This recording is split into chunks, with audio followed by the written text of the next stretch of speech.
Keep a fire burning red in a Georgia representing of a comes hard here. You know. Big up Kidaki, Buxton massive. Hey Babylon boy, you go on like you know, like come son. Red. Never joke, never joke, never joke. Oh, money never, money never, money never, money never, money never, money. And I know what you're conniving, money. Money never, money never, money never, money. You can keep your conniving money. When you've been up for a bum, you haven't every money. Now because your money done, you come with conniving money. When you had your pocket full, you haven't every money. Now because your money done, you hustle for every money. Yes, money never, money never, money, money never, money, money. Now know what you're conniving money. Neighbor, neighbor, joker. Neighbor, neighbor, joker. Neighbor, neighbor, joker. That's all the money that me walk for. A 2 pound note and a kill that piece. A 2 pound note and a kill that piece. A 2 pound note and a kill that piece. This is all the money that me walk for. I said money, neighbor, money, neighbor, money, money, neighbor, money, money. I don't want you conniving money. Oh, Joseph. Guyana and Guyanese, at home and abroad. Tune in to Guyanese Morning Time, hosted by Kadaki Amsterdam, where the sun always shines. Guyanese Morning Time, the people call it Guyanese Morning Time. Rhythm, Guyanese Morning Time. Intelligence and knowledge run the front line. We go again, Guyanese Morning Time. The people call it Guyanese Morning Time. Rhythm, Guyanese Morning Time. Intelligence and knowledge run the front line. We go again. We rise up early morning watching Comes TV, where wisdom and knowledge, yes, it is the key. Exposing corruption over land and sea, where the wicked politicians they try to trick me. Guyana is a land for everybody. With 6 races should live in harmony. Is one set of people getting aisle money. Is one set of people doing the thievery. Guyanese Morning Time.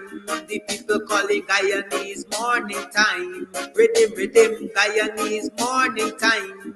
Intelligence and knowledge run the front line. We go again, Guyanese Morning Time.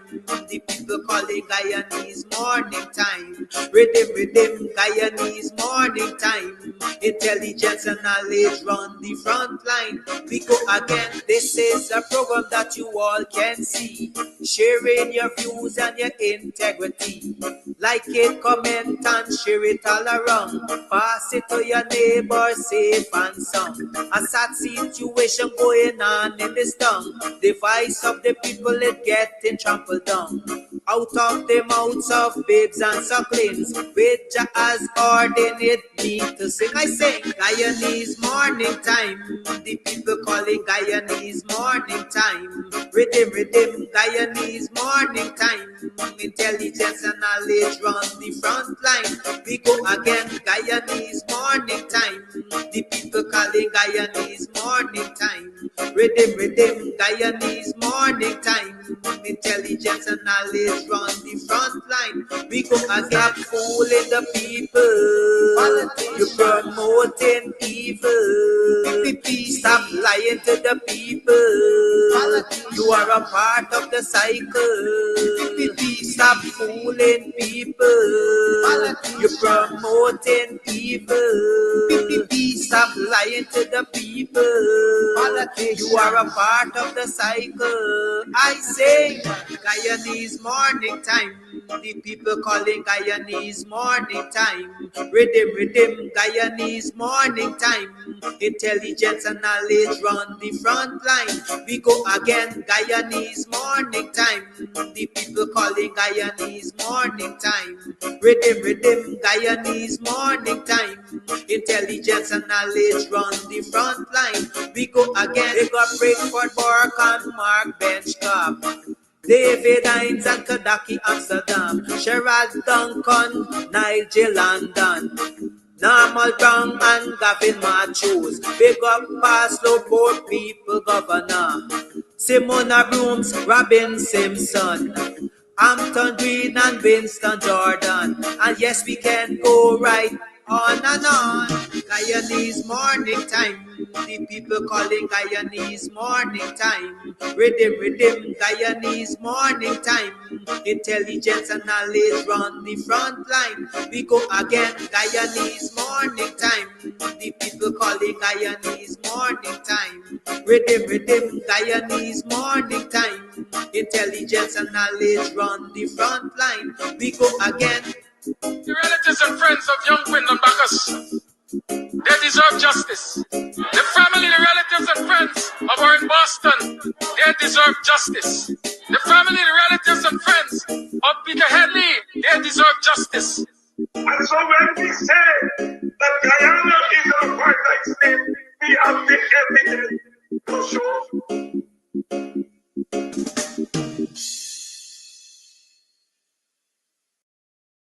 It's karaoke and oldies night this and every Thursday with Al Christie and popular DJs at Club Twilight Sideline down Buxton North. Trust me, if you are on the East Coast, you're in Buxton, you're in Tongley, looking for a place to get away to, this is the place. The Cutters, mwah. And then of course the ambience is beautiful, fully air conditioned, the decor is on point, the music's on point, everything's on point. So if you want to find a nice little place where you can just drive out of town and have some drinks, have some food, you can call, you can order your stuff and just take it. You don't have to stay. Or if you want to stay here, that's what's up. And of course, they have special events for Valentine's. You can rent a hall. You can rent a hall, honey. You can rent a hall for weddings, for birthday parties, to have a bash. I hope he edits that out. But you know, whatever it is, this is definitely the place to be. So it's on Sideline Dam. You definitely want to ensure that you check this place out. But it's on your to-do list. All right, on your to-do list. This is definitely the place to check out, you know, a really cool, chill spot here in Buxton. I like this. This is, Buxton needed this. We needed this. I needed this. You definitely needed too. All right, so you might be wondering where we are. Still in Buxton at Club Twilight. That's where we are. So Club Twilight also has like an Airbnb as well. So you could come, drink, drunk, and come in the back here and lie down. Look at that. Look at that, perfection. And the people come in the room and so on. The bed sheet matching the blind, matching the carpet, matching the this, matching the that. We know what we things in Buxton, no play with we. So definitely if you want to come and, you know, you may be having a wedding or whatever, and you just want to overnight and just have a good time because you're going to be drunk. We got too much road accidents. So you definitely want to come, drink, have a good time. They have several rooms that you can rent. You have your toilet, you have your bath, you have your sink, you have your dining area, you have the bed. This is nice. I like it. Anyways, to my friends and my family, if you're looking for me, I'll be overnighting.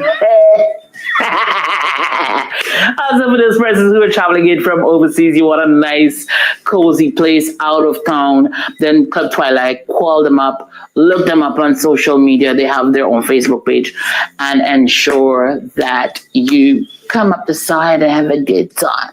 Have a good time. Have a good time. Sorry, I'm sorry. That's it. Don't be a victim. Beat the heat with EC Crystals. Party ice in large and small quantities.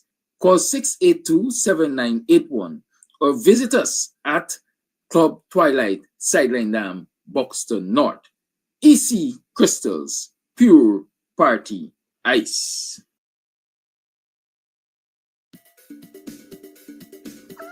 Stop running around like headless chicken. Go to Ashton's Marketplace for whole and cut chicken, beef, pork, processed meats like bacon, beef franks, smoked ham, ground pork, calabresa, and lots more.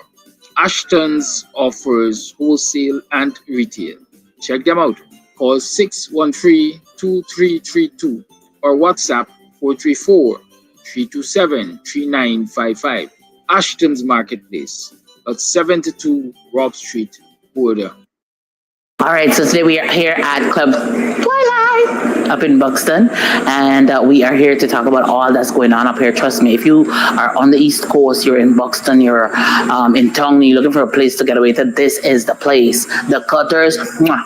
Listen, I'll be having some just now again. We'll talk about that. And then, of course, the ambience is beautiful, fully air conditioned. The decor is on point. The music's on point. Everything's on point. It's just me. I need some work, but everything else that belongs to this club here is on point. So if you want to find a nice little place where you can just drive out of town and have some drinks, have some food, you can call, you can order your stuff and just take it. You don't have to stay. Or if you want to stay here, that's what's up. And of course, they have special events for Valentine's. You can rent a hall. You can rent a hall, honey. You can rent a hall for weddings, for birthday parties, to have a bash. I hope he edits that out.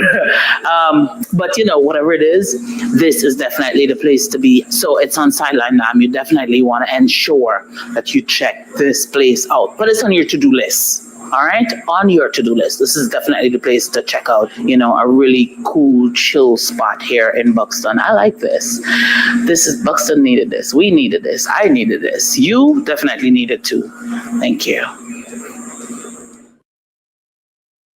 Comes out your son. You burn this swine when I want you shine. The tree of life, them I want you climb, cause them heart no kind. Comes, I say them heart no kind. Buxton Massive. Kidaki, Red Hat. You can get meat anywhere, but for the best cuts of chicken, beef, pork, mutton, and lots more, check out T&W Harris Butcher Shop, located in the East Ramveld Market Meat Section.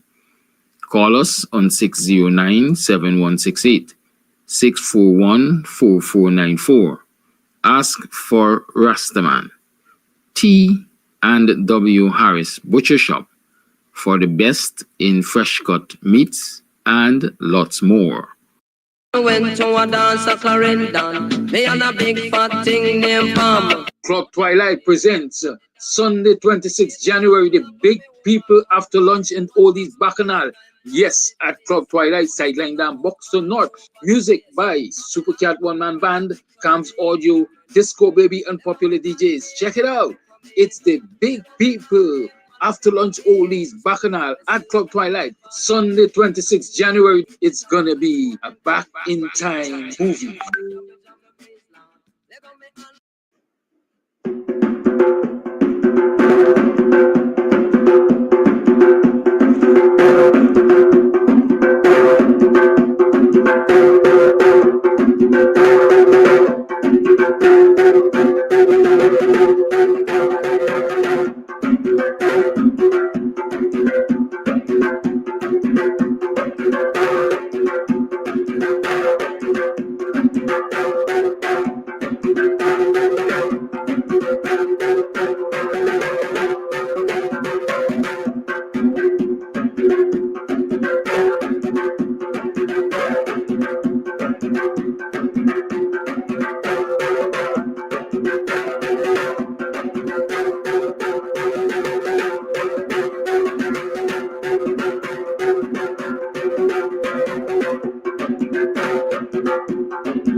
time. I am your host, Kidaki Amsterdam. It is 29 minutes to the 8 o'clock hour on the 16th of January in the year 2025. How have you been? How was your yesterday? How are you faring today? How was your last night? Are you optimistic that, things will look up for you? Are you optimistic? The name of the singer is Bascom. I think Claude Bascom is his name. A little video and put his credit and so on. Yes. Yeah. Today's the day before budget day. What are you expecting out of the budget tomorrow?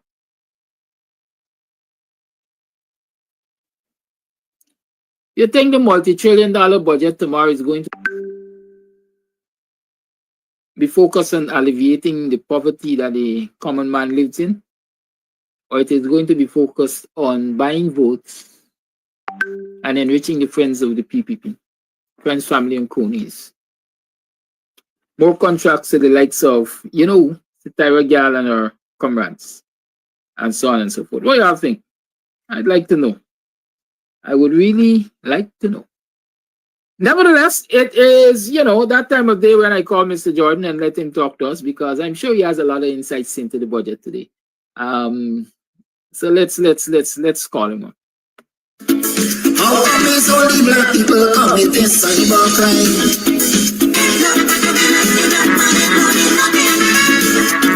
Get pretty on social media, fussing people all the time. I still saying, black people in Lordin, but one day will come when the ends of your table will burn.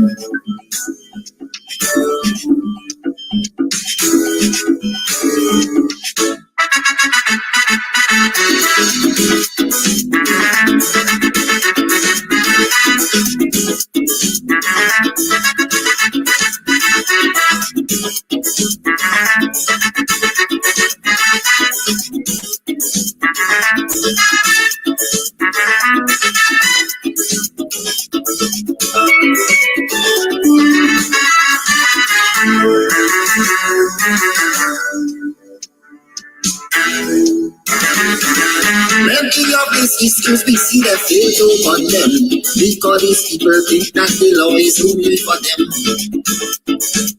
And anybody else who decide to file a complaint, they go call you a racist and don't want to hear nothing. Plenty complaint from time to time has been brought to their attention, but because of this one-sided cybercrime, this might they don't show any concern. There's only one set of people that they really care about, and that people must take the abuse and shut them out. Did actually Amsterdam went to court just recently for an issue that was a... Good morning, sir. Welcome to the People's Station. How you do? It's another Thursday. Good morning, Kadaki. Thankful Thursday. Good morning to you and our viewers and so on. I'm doing as well as you can get. Thanking the Lord for health and strength. Basically, and each new day in this country here is a survival day. And you have to be very thankful that you made it, So many others have not. So you have to be very thankful. Yeah, also the sun is rising. Bob Marley says the weather is sweet. Time to move your dancing feet, Maybe it's too early to dance this morning, but every praise and glory. How are you doing? I did, man. I did digging some nice soca dedicated to the ERC and so. Yes. Powerful tune, I think the tune would win the competition if only they would allow it. I got to make the if also. I got to make the if also. It's that time of the year also when Mashamani, when this guy who died, Fenty. And Fenty used to make certain that Mashamani was in the air even before the air broke. And I as recently last week, I heard people asking, well, what happened to Mashamani? They weren't hearing anything. So it's good to hear now and then a calypso or two playing. We don't just say Mashamani no man. We doing carnival. Well, I don't know anything about carnival, but we it's a pity that we haven't really done much for all art forms, not only the mash.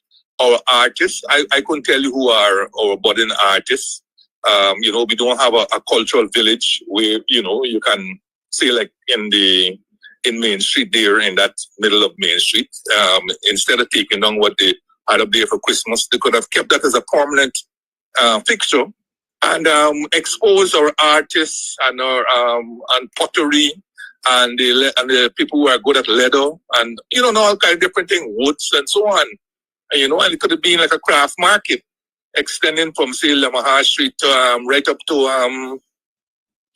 up to George Street. If you leave that thing up as a permanent structure, money ain't gonna make, man. You understand this thing? We No. don't put up money, put up something every time we gotta do something. No, money gonna make, but they gonna make for the wrong people. Exactly. Money gonna make, but they gonna make for the wrong people. That's my point. But but even the culture people themselves also seem not to be, except for this man with him, Desmond Ali, I always keep reading him in the people's. He keeps promoting the arts and so on, but like nobody's listening to him. But unfortunate. But I hope Mashimani turns out to be a grand occasion. They got lots of money.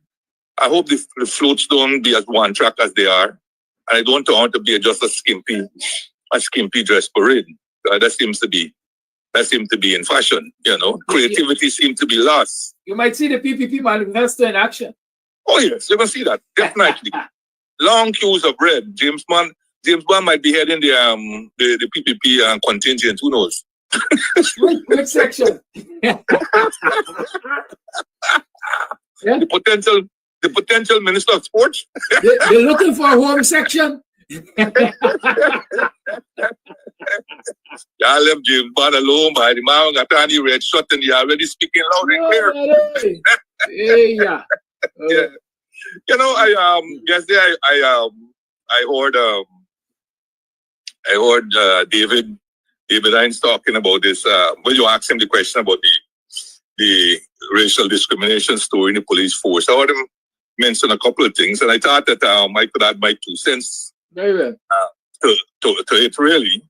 So so we know that in recent times, more particularly last week or the week before, that our embattled assistant commissioner, Calvin Brutus, sued the government over some government diversity policy he claimed was announced by Vice President Jack Dew sometime around December of 2020 or thereabouts. And that this policy is supposedly is seeking to balance the ethnic composition of the police force. He claiming that it's discriminatory because it contravenes sections of the Guyana Constitution and the Prevention of Racial Discrimination Act. Right? He also claimed that the policy disproportionately benefits officers of East Indian descent, specifically when it comes to promotion of top-ranking positions. He also contends that Afro-Guyanese officers, despite being more qualified, were passed over in favor of Indo-Guyanese officers to meet a diversity quota. This is a very, very, very, very serious allegation. It's a very serious points. It's very serious points that are being raised.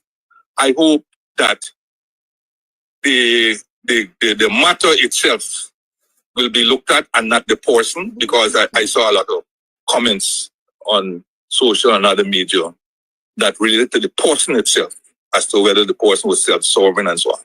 Be that as it may, he may very well be self-serving, but is the matter that he's raising a valid matter, right? Is it a valid matter, and should it be investigated and so on? I contend it's a valid matter, extremely valid, and I'll tell you why. Because this is not a new matter that he's raising. It's just for the first time, especially on this government, is being brought to the fore in terms of a policy, right? Because that policy itself was inherent in what, for example, Luncheon had said when questioned during the Freddie Kissoon Jagdio case in court, when Luncheon, had indicated that there was no black person in the civil service who could rise to the rank of ambassador.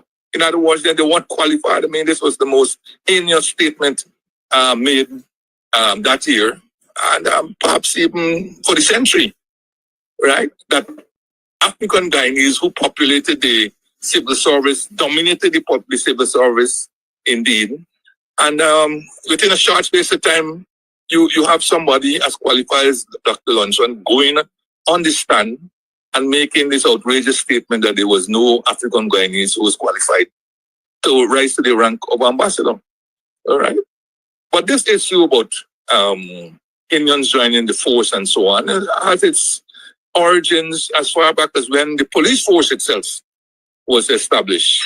And my memory tells me that the police force was established somewhere around 1880 something. But I want to reference an article called History Notes on the Evolution of the Police in Guyana by Nigel Westmus. And it can be found in the Stabrook News, June 2nd, 2024. Okay, so it's a mere six months ago.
'64, and I again give so those rights in passing yesterday, I believe, but I think some more substantial work, particularly at this stage, should be done on our social media to explain those rights and exactly what happened, because I lived through those rights. And I could tell you, it was the worst of time. It was the worst of times, you know. But happily, I made it through even as a small child. I remember them vividly. They have their left scars on my mind. Anyhow, Westmus is saying that after the race riots of 1962, 1963, and 1964, the International Commission of Jurists back in 1965 recommended the introduction of, quote, racial quotas, unquote, to mirror the ethnic demographic in the police force. Westmus also said that the issue of ethnic imbalance in the forces, inclusive of the army, should also be viewed in light of the wider political economy and in relation to other sectors where disparities in ethnic equality and representation still persist. Right?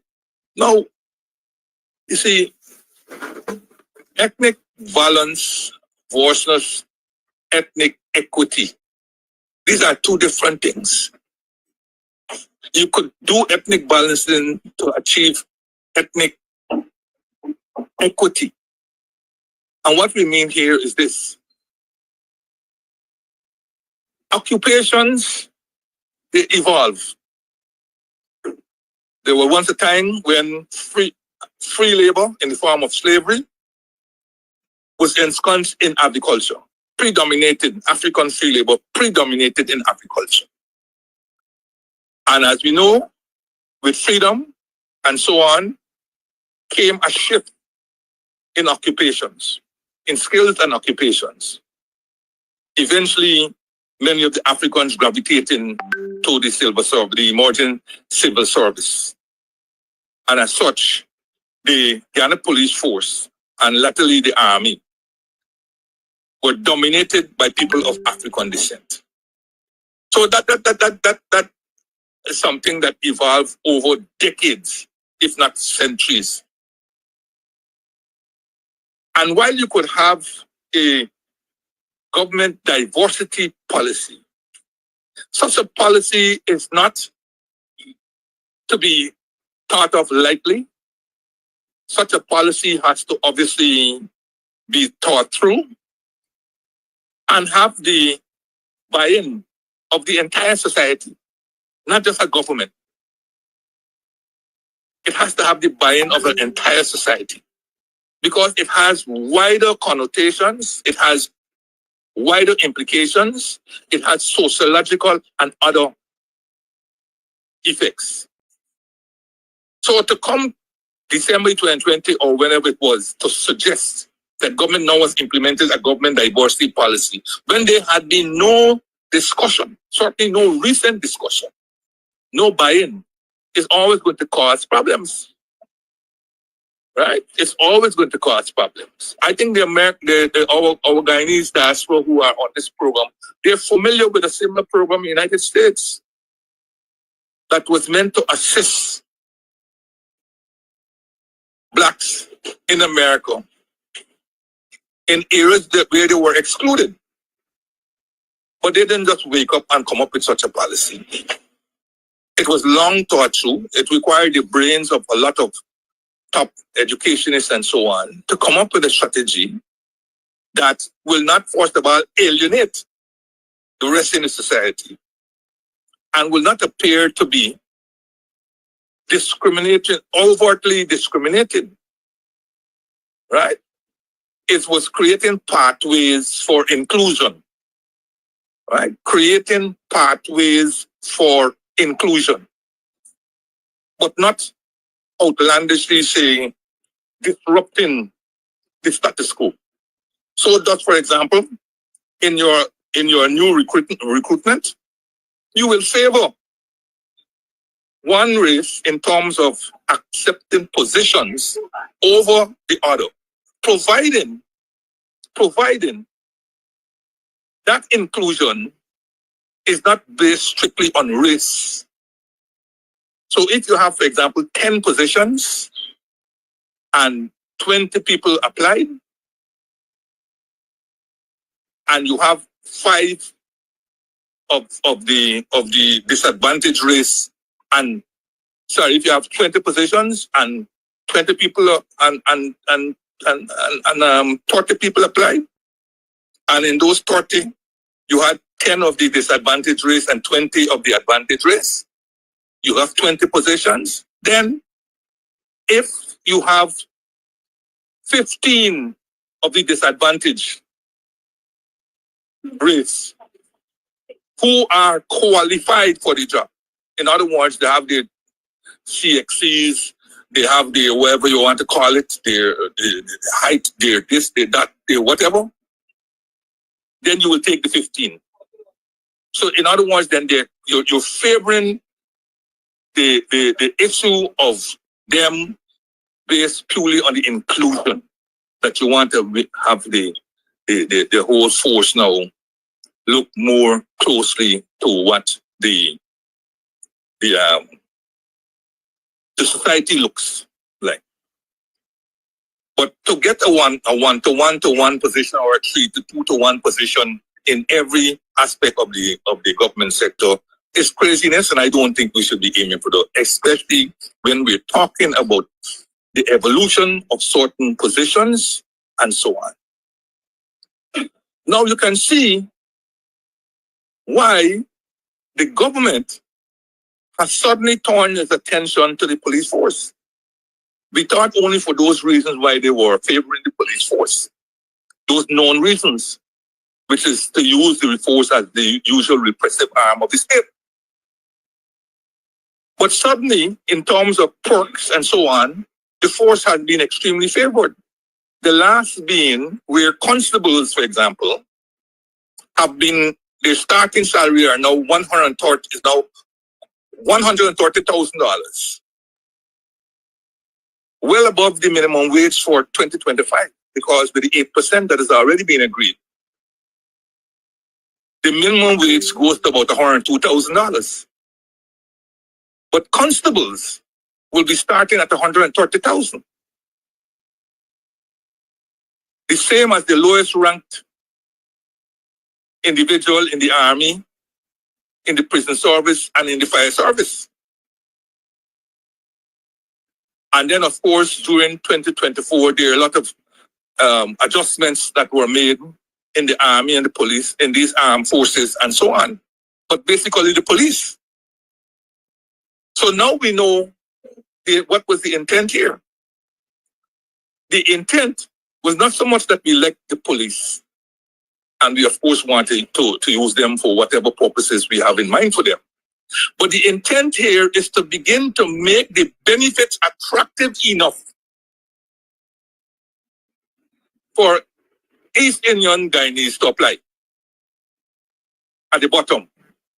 Because it has always been difficult, notwithstanding every effort, to get East Indians to go into the police force and the army, to be exact, and the prison service and the fire service. These forces have always been dominated by Guyanese of African descent. So we see now in the salary, in trying to make the salaries attractive, it's an attempt to get East Indians to join the force. And by the way, that's not a bad thing. That's not a bad thing. I will come back to it, basically.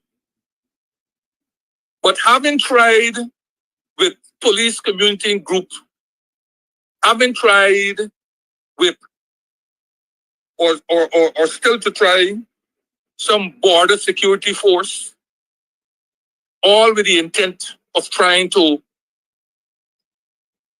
create situations where Indians will join and quote unquote feel comfortable. And these haven't worked certainly in the way that they wanted. Several people joined police community because they thought they would get a gun, another way of getting a gun, because the usual way of applying and so on took too long or they didn't get through. When that didn't work, now we see this situation where the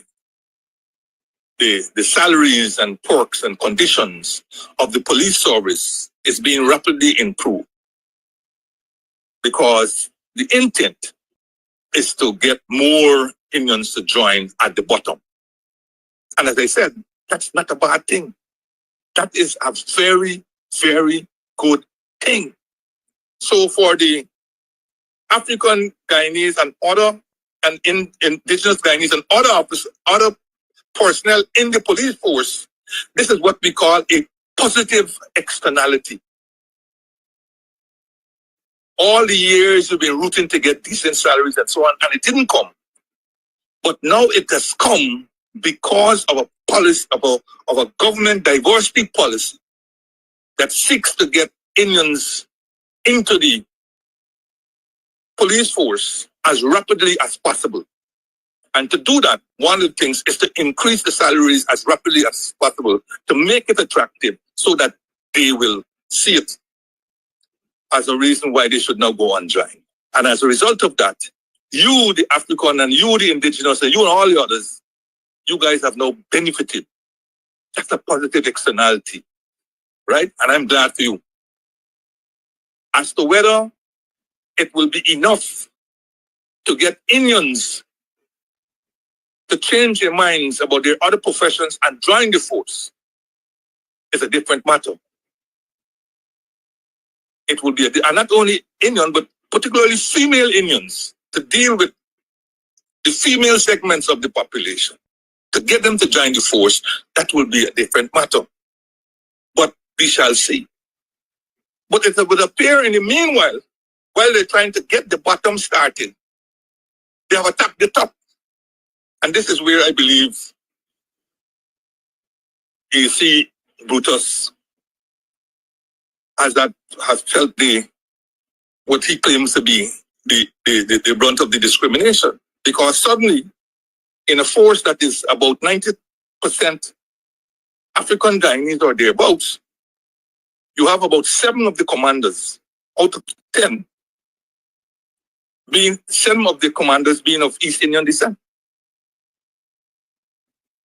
Now, this is a statistic I'm sure the Wharton Business School, the Sloan Business School, and all these other business schools will be very interested in, because they will want to know in that demographic of a 90% African-dominated force, how, all things being equal, how 7 of 10 commanders could be of an East Indian race.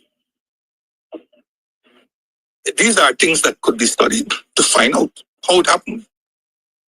Because if there were genuine promotions and all these kinds of stories, and I'm not saying they're not, but Mr. Brutus is saying in his affidavit that it was not, that qualified people were bypassed, right?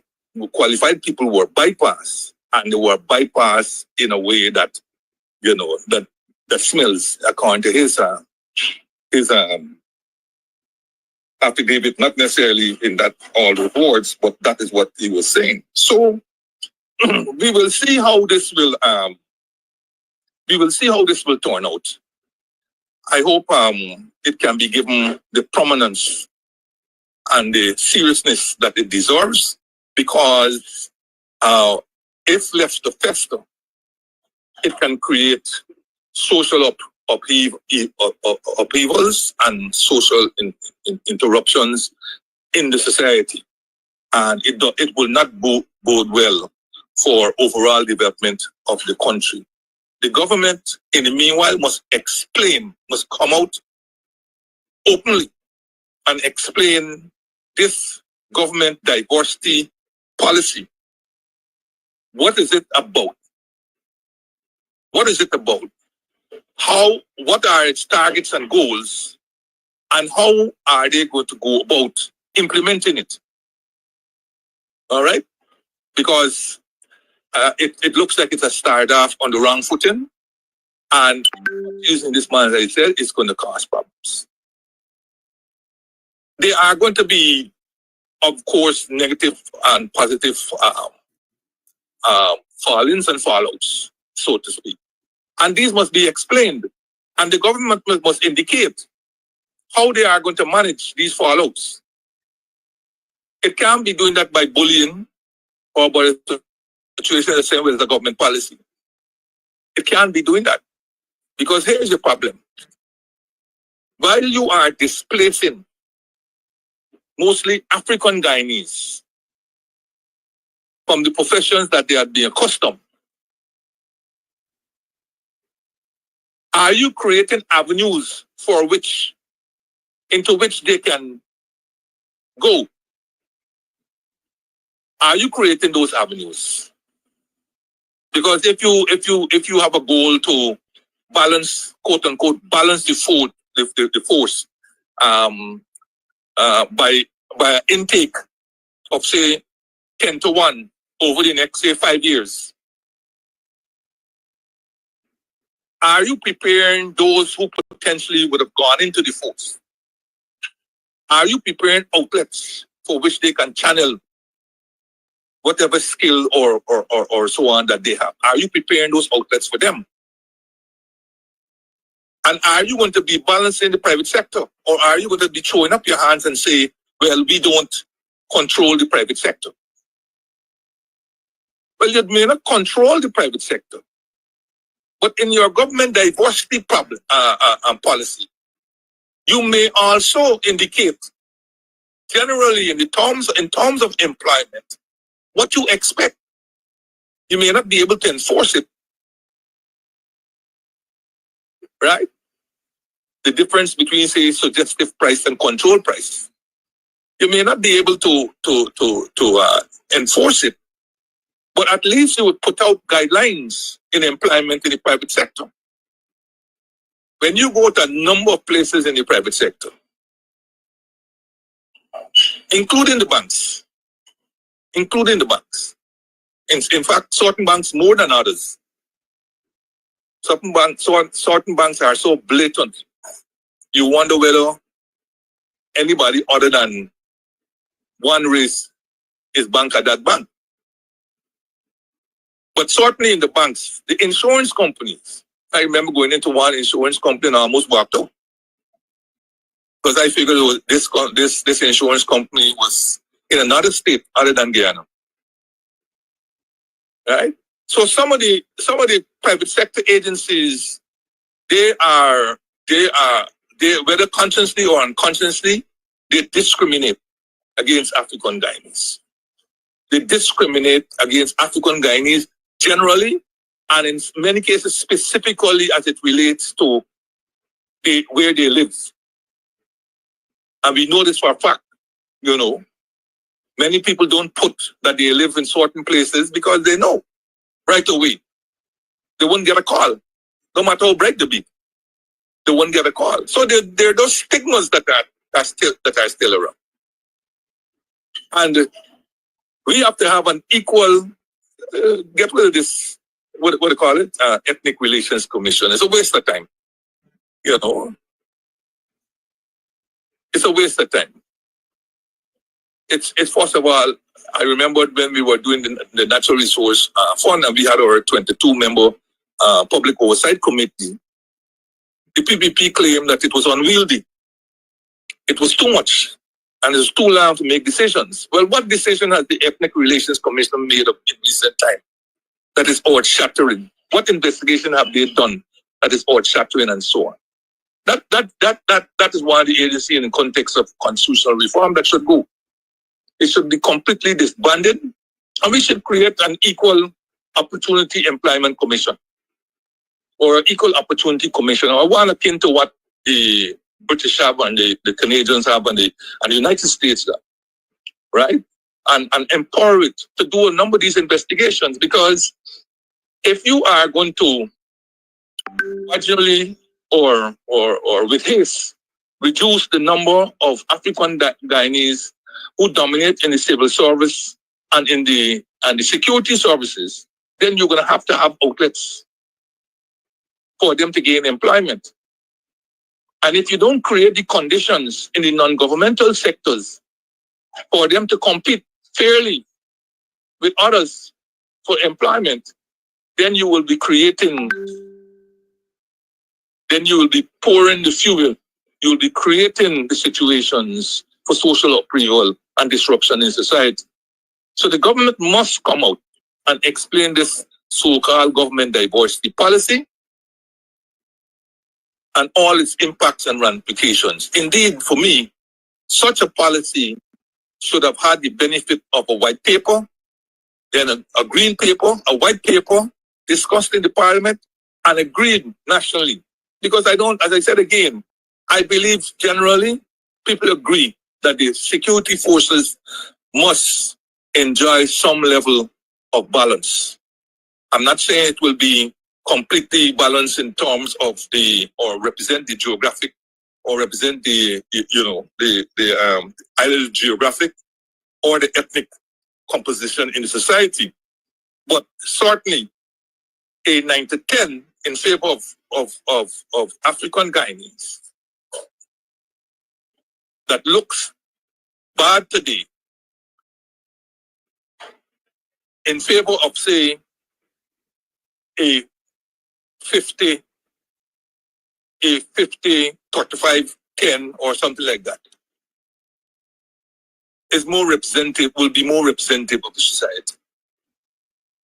I don't think we disagree with that.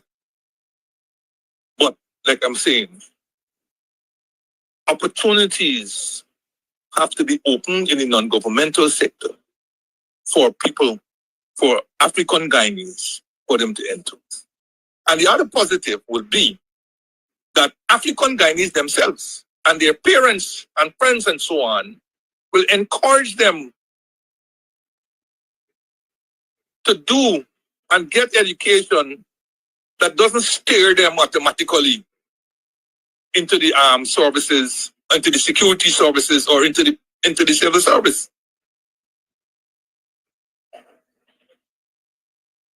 There'll be more guidance perhaps from parents and guidance counselors and so on. To train African Guyanese into professions, for example, that they proliferated not so long ago.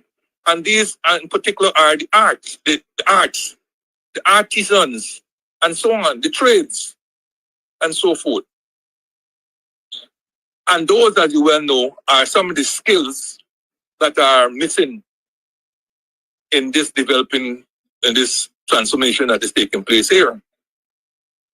When the government can boldly indicate that for last year they imported nearly 14,000 people, although there is no breakdown of the skill level of these people. But we know for sure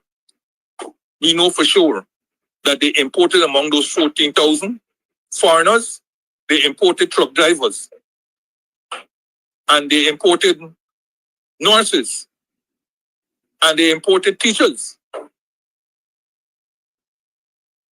And these are trades, as you well know, that were dominated by Guyanese of African descent. When you look around for a plumber, a trained plumber, not one who just looking on and trying and wasting your materials and so on. When you look around in Guyana for a trained plumber, a trained carpenter, a trained joiner, a trained cabinet maker, a trained mechanic, because you have mechanics proliferating all over the place, but many of them just tinkering with your car, and so on.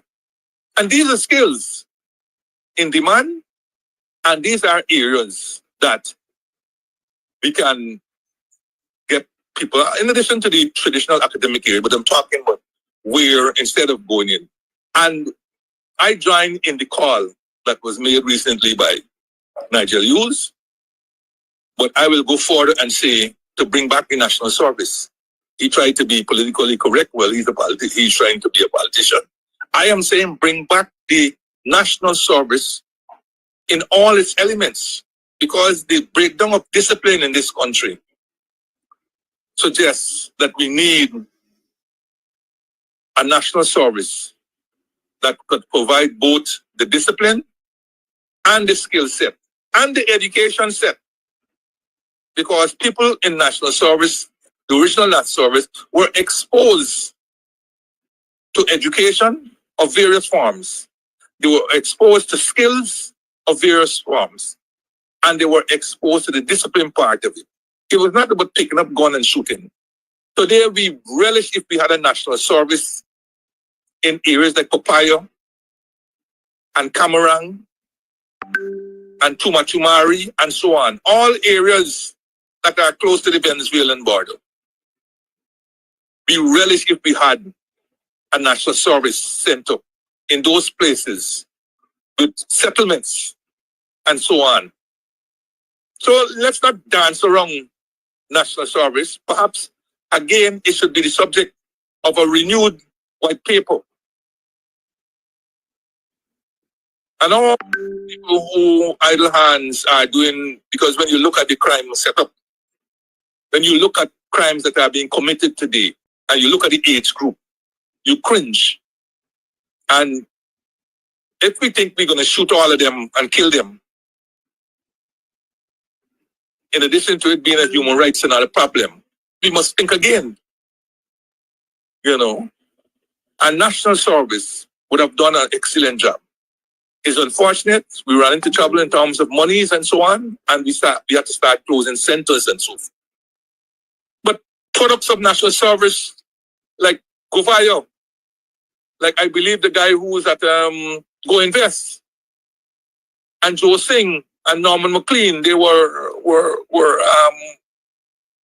directors general and so on. They can tell you about the value of national service. So when you strip away all the politics and so on from it, national service was a good thing for Guyana, and will be a good thing for Guyana in the context of what is evolving today. So I join and request that go in. So there's a lot of things that could come out, and I wish we will have some more discussions on this government diversity policy. It sounds sinister, But let's give the government an opportunity to explain what is behind it. Come out in the open and let's have a discussion about it and see where we can refine it, where we can broaden it, and where we can gain acceptability on it. And I hope it doesn't go the route of the National Development Strategy, which I explained last week, was voted down by the very government who prepared it. All right, so that's my 2 cents on that.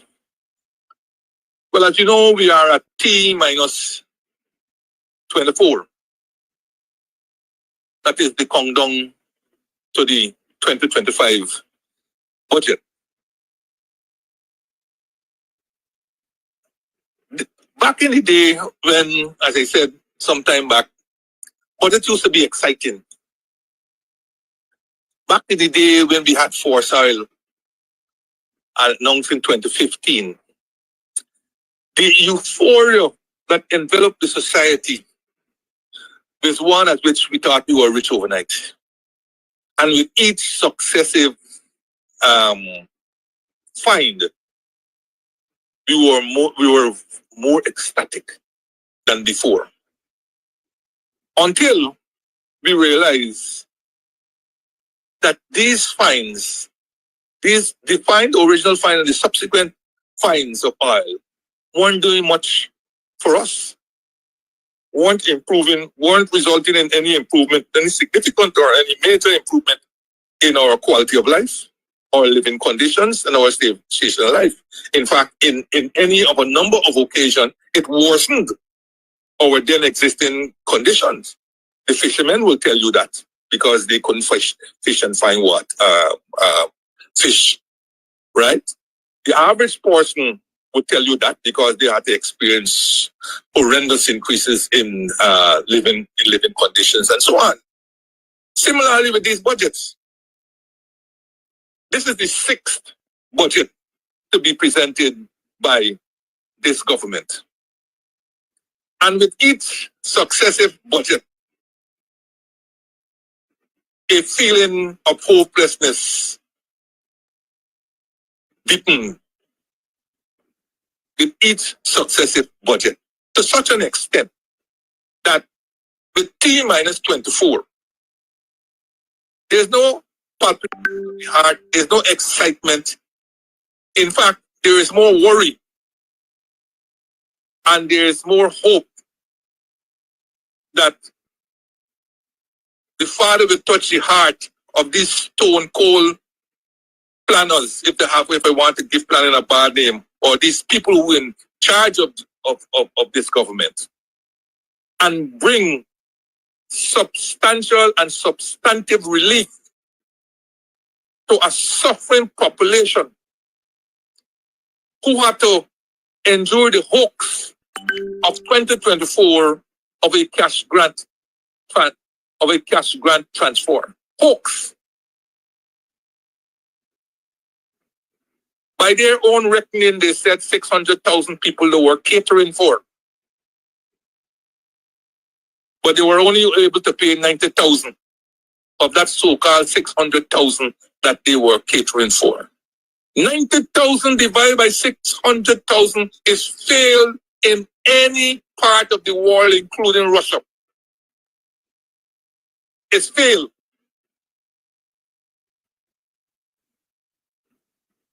And as we will come down later on, we will show it continues a trend of failure by PPP governments when they attempt to execute medium to large projects. And this was I don't know, let's call it a medium project. Abject failure.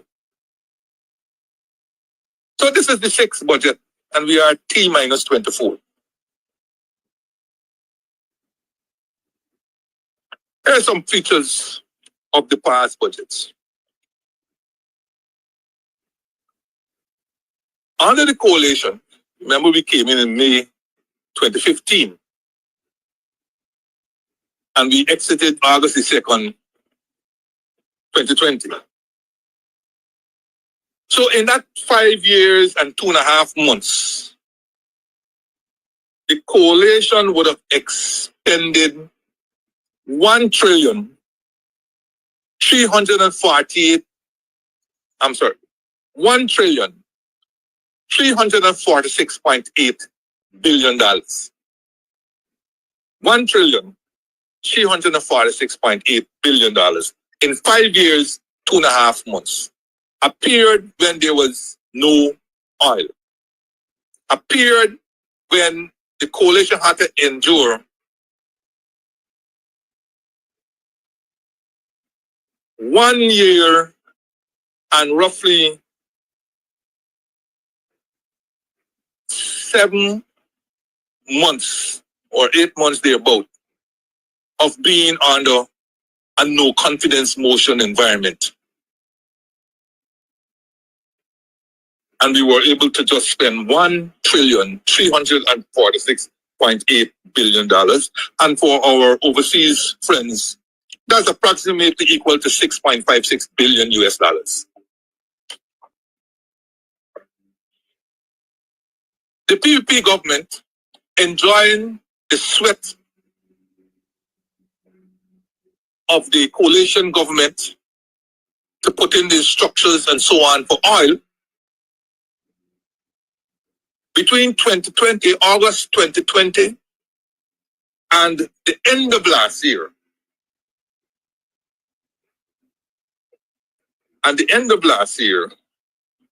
would have spent $3,273.3 billion. $3,273.3 billion. Right? So in a matter of 4 years and 5 months, they were able to spend $3,273.3 billion. And again, for our overseas friends, that's roughly 15.86 billion US dollars. Roughly 15.86 billion US dollars, or about 2.5 times. So in 4 years and 5 months, they were able to spend 2.5 times what we were able to spend in 5 years and 2.5 months. Last year's budget expenditure, because they went for supplementary of $125 billion roughly. So assuming they spent all, then their latest estimate for the expense for 2024 would be roughly $1,270.6 billion. So last year's $1,220.6 billion. Last year's budget alone was almost equal to our budget for 5 years, 2.5 months. Let that sink in. Last year's budget alone of last year's spending alone of $1,270.6 billion was almost equal to our expenditure for 5 years and 2.5 months of $1,346.8 billion. That's to show you the magnitude of spending that they did. And what we achieved, let's go to it. What we achieved by spending $1,346.8 billion, and in the context in which we achieved it, cannot be said for last year's budget.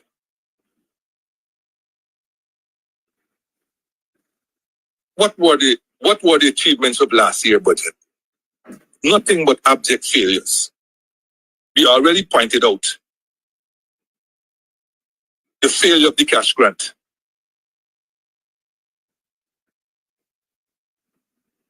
We pointed out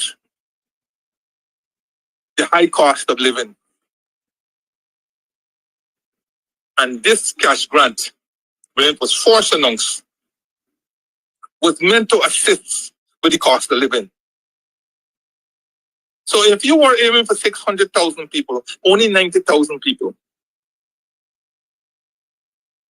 or stand to have benefited from the cash grant, and therefore had the impacts of the cost of living ameliorated. And when you look at these people in the 90,000, the bulk of them were civil servants, already getting a monthly salary and benefits. Not grudging them, I'm merely bringing out the fact that the people who were targeted for cash transfer in the 90,000 were mostly civil servants, or we call them public servants and public officers. People who are already in possession of a monthly salary and monthly benefits and so on, and back pay for last year, and salary increases for last year, and now then cash transfer for last year. There was a sprinkling of people who benefited in Region 9, I believe in Region 1, sprinkling, and some people after the pushing and the fighting and the tugging a war, NIS pensioners who had registered at NIS. But the bulk, no doubt, 90% maybe, of that 90,000 were public servants and public officers. And I'm not saying all public servants and public officers, because many teachers and many public servants didn't benefit. Even parliamentarians, that small number, some of them didn't benefit. But the people who should have benefited immediately, the pensioners, and all the NIS people, pensioners, and all the old age pensioners, and all those on disability, and all those on public assistance, they never were counted. And if the chaos that superintended the cash transfer of last year is anything to go by, it's enough to tell these people enough is enough. Because it's not about resources, it's about the management of those resources. Resources abound. Resources are plenty. But it's the management of the resources. And you have to ask the question, having seen the bungling of the cash transfer, can you trust these people with your money? Can you trust these people with your money? In these big budgets, because you're going to hear about another big budget this year. If you look at the estimates for 2024, the indicative budget for 2025 is $1,236.2 billion. $1,236.2 trillion. Well, they have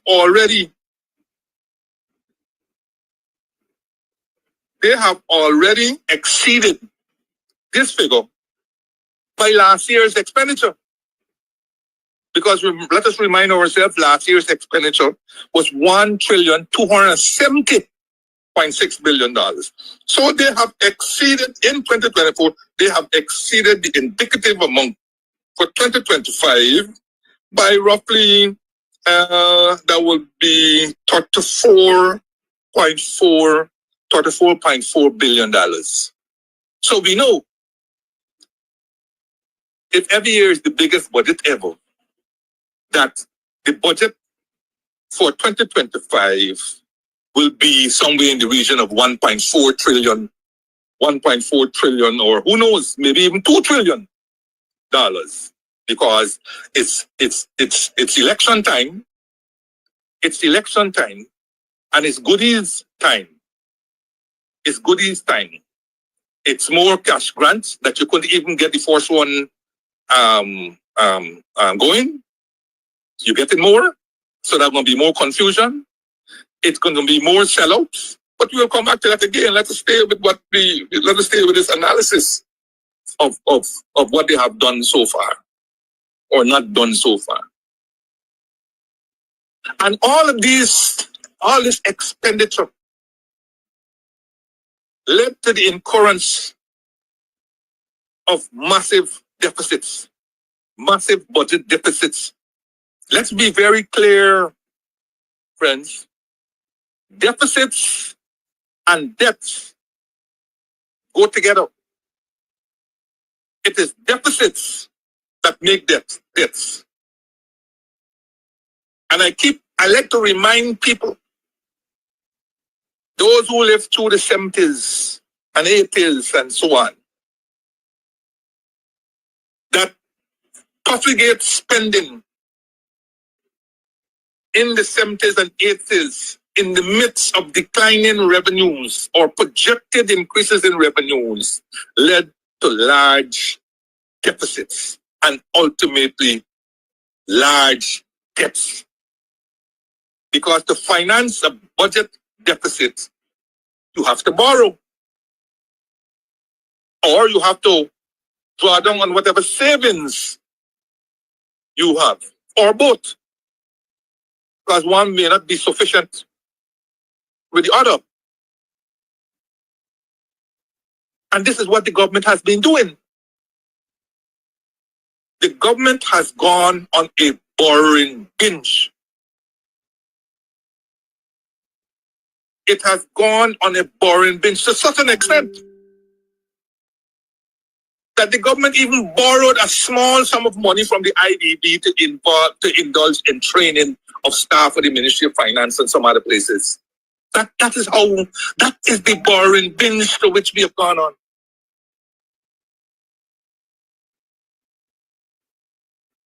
And an external debt stock that was in the region of about $1.3 billion when the government came in, was anticipated to move to 2.8, 2.9 billion US dollars by the end of last year.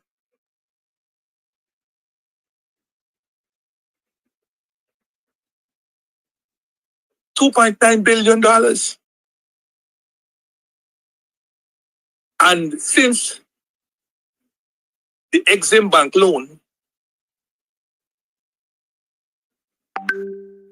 that was anticipated last year, it was approved, but the drawdown didn't happen. As we know, the Exim Bank loan is $527 million. So that will add $527 million to the already burgeoning debt. That will take us to roughly 2.95%. That will take us about 3.4 billion US with that 527. And then a frightening statement came out of the Minister with responsibility for finance in the office of the President and Public Service and so on. He says that all of the 2 billion envelope that was extended by Exim Bank will be used by the government. So it leaves roughly another 1.5 or thereabouts. Because you get 527, so it leaves another close to 1.5. And if you were to use up that, it will add to the debt that will carry the debt to almost $5 billion US dollars in a short space of time. Once they use up all that money, because he says the government intends using up the entire 2 billion US envelope that was made available by Exim Bank.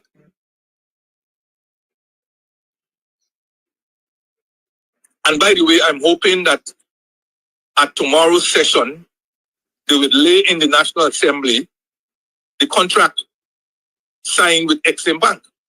Because under the External Loans Act, once the contract is signed, it's supposed to be laid in the National Assembly soon thereafter. Soon thereafter.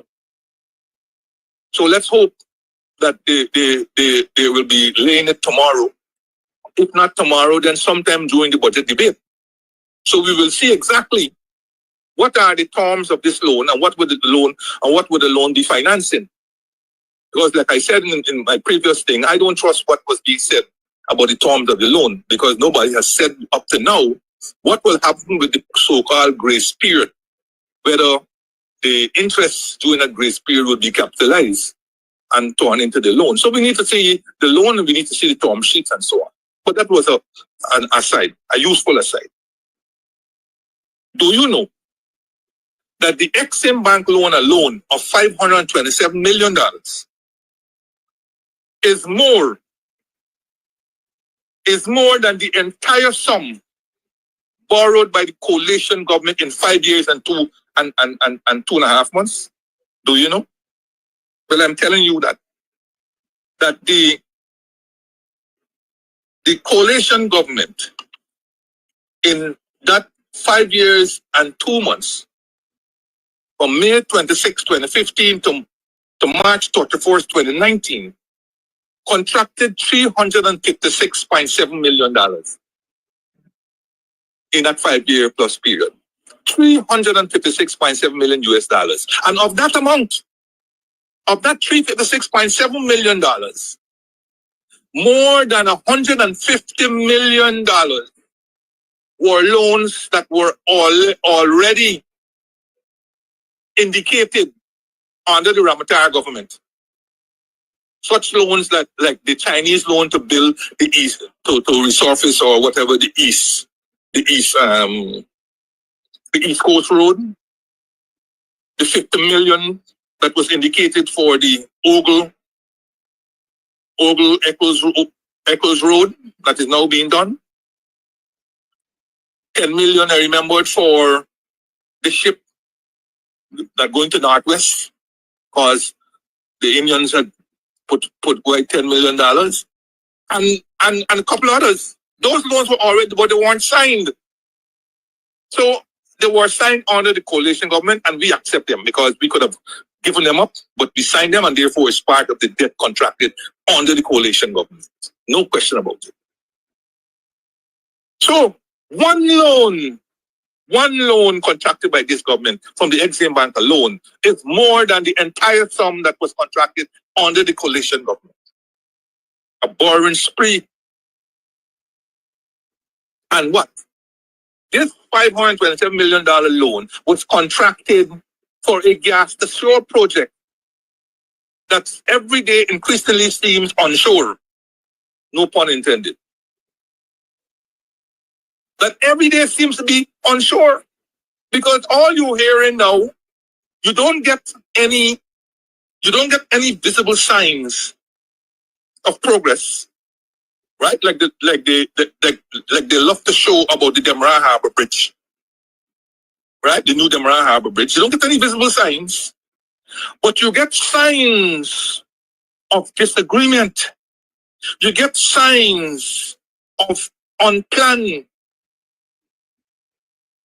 You get these signs that are represented by numerous claims by contractors. And so far, Linsecos, CH4, whatever the name, they have claims of about $100 million US dollars. $100 million US dollars. And yet still, you are hearing government saying that if we're going to cut tariffs by 50%. This is a song that has been sung from day one. And notwithstanding all the rising costs, a project that was originally to cost roughly about $800 million US or $600 million US, that go to $800 million US, is now in excess of $2 billion US dollars, and still it will cut electricity costs by 50%. And to show, you got to laugh. Ali is on record as saying, even if the project is not finished for 2025, they will cut electricity costs by 50%. My friends, who you think will pay? Who you think will pay for that cut? You think everything comes in free? No, it doesn't come in free. It doesn't come in free.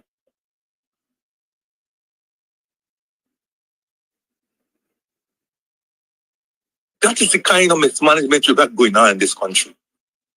And you think this cookie monster that has a large appetite for borrowing notwithstanding what happened in Ghana and Nigeria and all these different places, you will think that this cookie monster will stop to think and assess. No. No. Once cookies are there to be crunched and munched, they will eat. So they went after the Natural Resource Fund. They went after our savings account, the Natural Resource Fund. When they came in to power, we had left a fund that was untouched. It was now gathering steam. Remember, oil was December 2019. Then you had COVID in 2020, right? It was now gathering steam. To such an extent, by the time they tinkered and emasculated the Natural Resource Fund into a new 2021 NRF Act, they put into that act that they will clean out. They will clean out our fund. And that is what they did. They cleaned out the entire balance in the fund that was untouched. Cleaned it out, 600 and something million US dollars. Cleaned out. And between 2022 and last year, they would have cleaned the Natural Resource Fund of $575 billion. $575 billion, which would have been enough. Which would have been enough to finance our 2018 and 2019 budgets and not impose a single tax, whether income, VAT, anything, on the entire country. That's how stark that is. Their withdrawals from the Natural Resource Fund of $557 billion over the years 2022, 2023, 2024 would have been enough to finance our 2018 and 2019 expenditure and not impose a single tax on the citizens of this country. Not a single tax. Well, income tax, VAT, import duties, customs, and none. Not a single tax. That is a stark reality. So that when they continue to raid our savings fund, and anybody will tell you, you must save for a rainy day, and rainy days will come. Rainy days will come. And when they come, it will find our Natural Resource Fund close to being empty. In other words, then, unable to cushion us while the deluge is contained. It will come. And you know what is even more horrifying? Is the fact that this expenditure is not leading to modernization of this country as we know modernization. I keep telling people because it is easy to jump across to Trinidad. It is easy to jump across to Barbados. Barbados without our oil and all these kinds of things. Go look at their infrastructure. Go look at their infrastructure. When Barbados built highway, the ABC highway, they call it the Adams Barrow, can't remember who this is. Highway, that is a highway. You build the Heroes Highway, and bar none, there are huge complaints, and then they got people, you got to go back there and say, but you're patching the highway. You patching. This is not leading to the modernity that we know. They refuse to build flyovers. They refuse to build pedestrian crossing above. But everybody got to face all these traffic, painting pedestrian crosses on highways and all these kind of story. People got to crush. How many people didn't die on the East Bank Road trying to cross over a busy road. And when they build it, they don't enforce it. It's allowed to crumble. It's allowed to crumble. It was built on the coalition. We in trouble in that, like crumble. That's the kind of folly we have in this country. People trying to beat sand trucks by running across the road and ended up in St. Peter's pearly gates. You don't see it. You don't see it. I see they're trying to shore up on stellar performance. Ali has appeared on successive live Facebook last week. It was Facebook Live, and he berating the coalition government about bauxite and forestry. Bauxite, 50% of people lost, and so on. Let him tell you, or let me remind them, the people who lost their jobs in bauxite, in due to the government, it is due to investor. It was due to investor who had no regards for the government of Guyana and Guyana. None whatsoever. And those people who lost the job will tell you they would rather lose the job than be re-enslaved, because they lived in horrendous conditions and they were treated horrendously. And I hope Lincoln Lewis, whose union was part of that. An investor who thumbed their nose on the government of Guyana at the time, as we sought to intervene, thumbed their nose.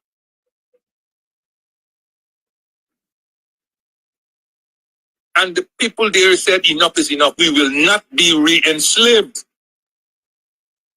So run out there and talk about 50% of people lost jobs and 50 jobs lost and so on. It's your PPP brought them here and allowed them to flout the labor laws of this country. And that was the thing of the coalition, cleaning up mess after mess after mess. That is what we were forced to do.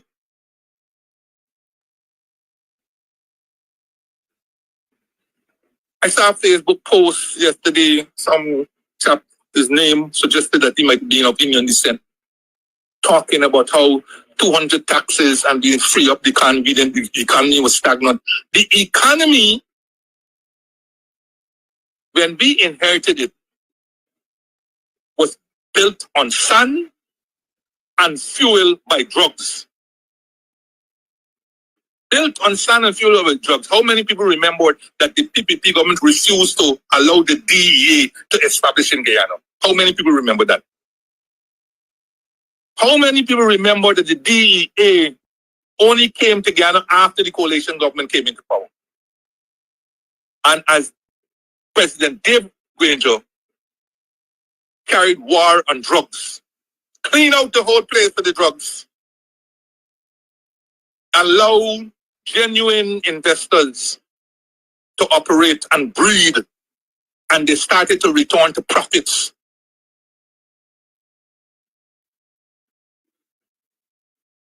During our campaign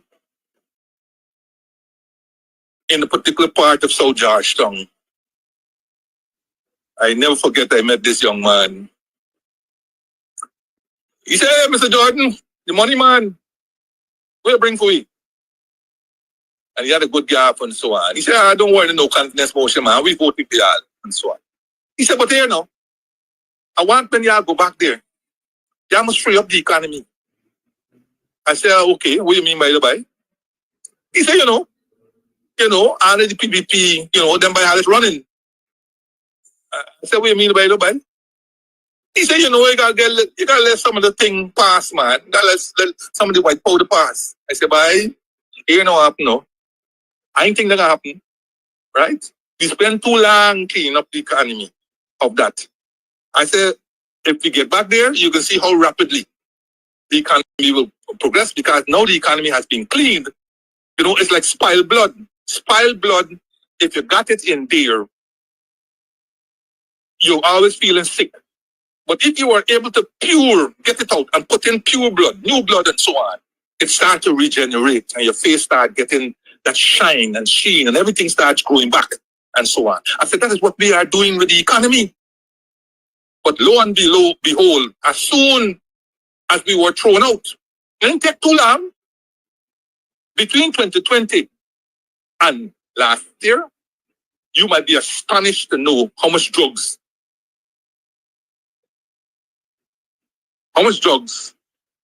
were quote unquote discovered. That's the only way to discover, the last being the 4,000 ton or whatever in the Northwest. And my understanding, that's a small iceberg. That's a small iceberg. And of course, like the gold that disappeared in Curacao, you can't find out this operation, who was behind it.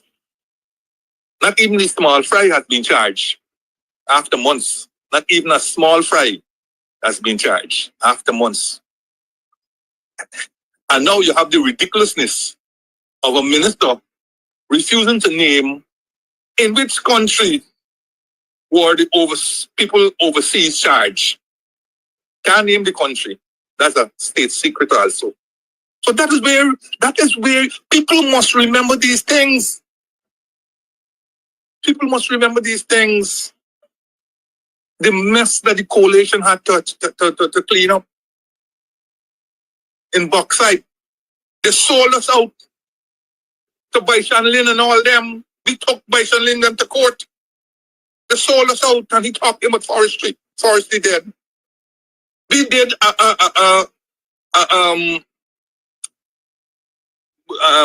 audit. We did an audit of forestry and found out that the forestry fund was used for things that were not forestry. That were used for things that were not forestry.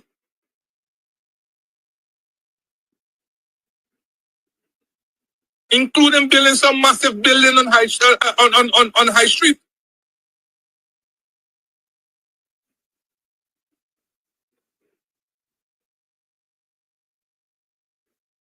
And he came back again this week with another life. This time he's there, 20 minutes, with graphs and all kind of things, looking highly uncomfortable.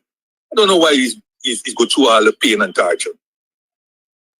Graphs about how private investment in Guyana during the coalition government stagnated and how it grew by leaps and bounds as soon as the coalition came in. Well, I tell you this much though. We had some difficulties with the private sector. Certain elements, not the private sector. Certain elements in the private sector who control the private sector. We had our difficulties with them.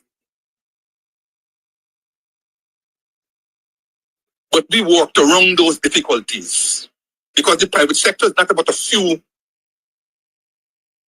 mostly men, who think they own this country.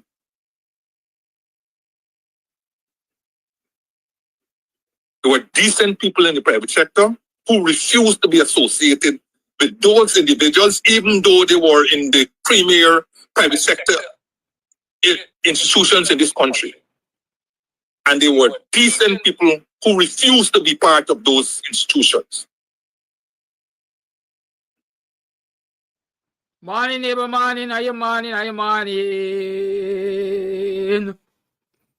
Welcome to another program of Guyanese Morning Time. I am your host, Kidaki Amsterdam. Show me a thumbs up if you can hear me loud and clear. According to what I'm seeing, you can hear me loudly and clearly. How you been? How was your last night? How was it yesterday? How you doing today? How optimistic are you? You rested well last night? Were you able to rest and recuperate? Were you able to achieve those smart goals you set yesterday? Talk to me. What went on? How about income generation? Were you able to earn enough for your labor? All right.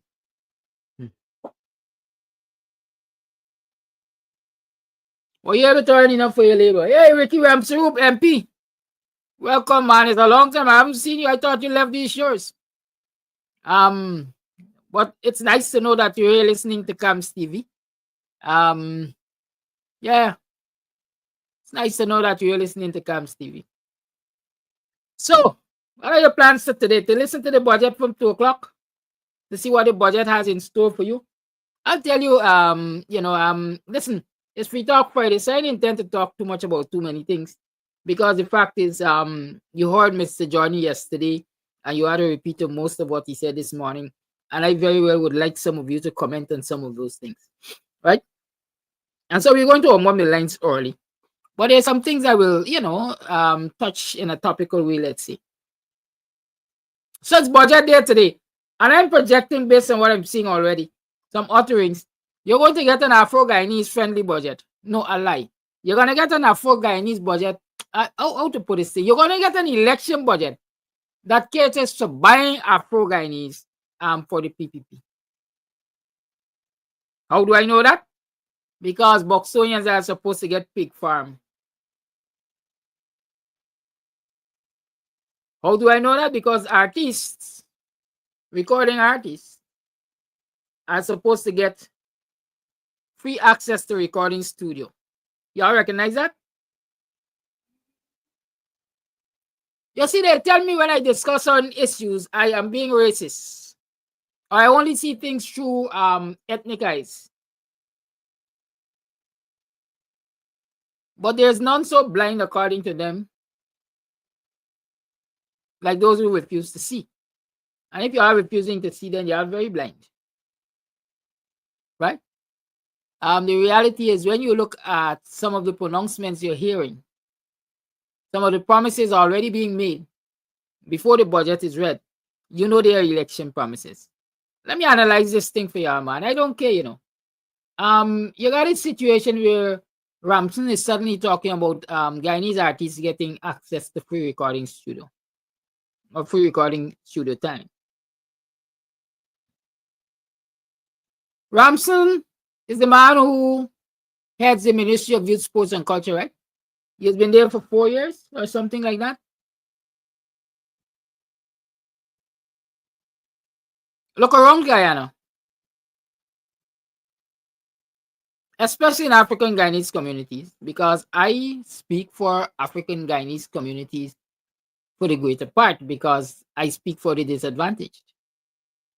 I'm not saying that there are no disadvantaged Indo-Guyanese, but the disadvantaged Indo-Guyanese, for the greater part, have their representatives in the government. And they meet them at mosques, and they meet them at temples, and they meet them at bottom houses. And so they get an opportunity to relate with them and raise with them their difficulties. The Afro-Guyanese have their representatives in parliament. I would think so.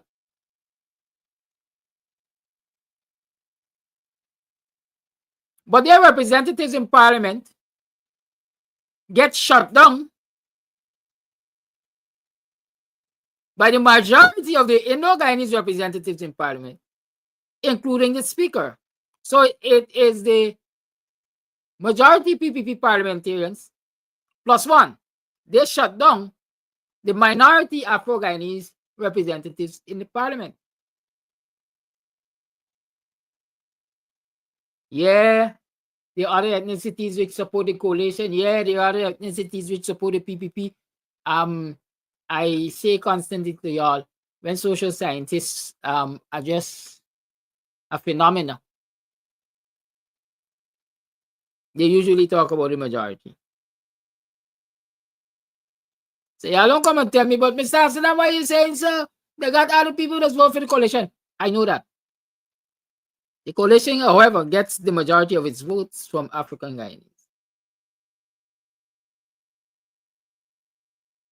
The PPP gets the majority of its votes from Indo-Guyanese. This is why Roy and Jaggi and them were bold enough to say PPP is a Koli party. Not my words, their words. So y'all don't come with the nonsense. I don't want to hear it. So look across the country and see what has happened to anything in relation to youth sports and culture in African Guyanese community. I told you about the boxing ground, which was well fenced. You could have held activities there, and you could have charged a fee, because if you wanted to see what was happening in the ground, you would have had to pay your fees and go in. It was zinc fenced. One of the earliest things I remember Ramson doing, or the ministry that Ramson oversees doing, is removing the zinc fence and replacing it with chain link fence. Zinc fence, which was 8 or 9 or perhaps 10 feet, because it was way taller than I am, was removed and replaced with chain link fencing that is about 4 feet high. Tell me how that is an enhancement. Tell me, I'd like to know. The next thing that happened at that Buxton community center ground there, those youngsters who were playing cricket were forced out of the ground. Their cricket pitch was destroyed. I'm sure you remember me having S.C. Peters and others on this very program to talk about the challenges they were facing over the Buxton ground to continue to play cricket. At the time, I think they were the only second division cricket club on the east coast of Demerara.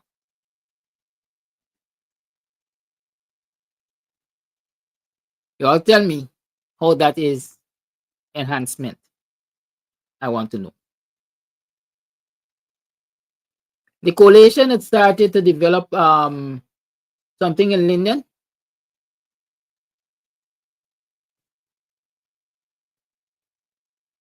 The PPP took it over. As far as I understand, the PPP took over the entire club. That was from the inception, from my understanding, not the property of the government of Ghana, but a gift to the people of Linden. After 4 years, show me the completion of that facility to benefit Lindeners. Especially, show me the completion in that facility of that facility to benefit Linden in all sports disciplines. Show me that.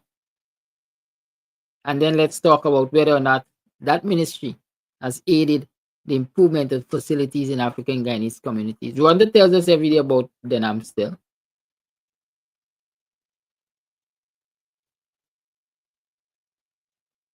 I remember not so long ago, they had a big outreach and promises were made to improve the facilities at a BV community center ground. Those of you who live in BV, tell me what has been achieved thus far. I'd like to know.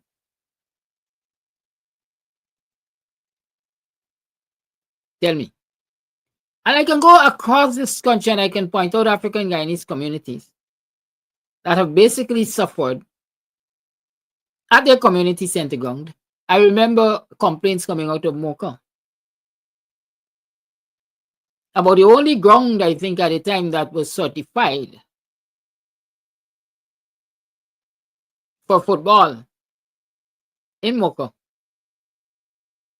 being dug up in the name of improvement and being left in a worse state. Talk to me about that. And these are things I'm talking about, as we like to say, from the top of my head. Because they're right out there, smack dab in your face for you to see. From where I stand, Ramson and the Ministry of Youth, Sports and Culture has done nothing to improve the lot of Afro-Guyanese communities when it comes to sports and recreation. Nothing. His quote-unquote flagship project, the Cliff Anderson Sports Club, Sports Hall, is a shiny distraction from outside, but inside is a mess, I'm told.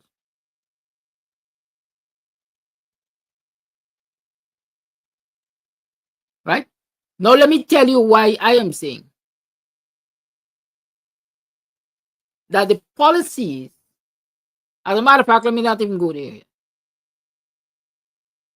Ask the artists, the performing arts, people, members of the performing arts, of the difficulties they've had over the years to first and foremost access the facilities of the National Cultural Center.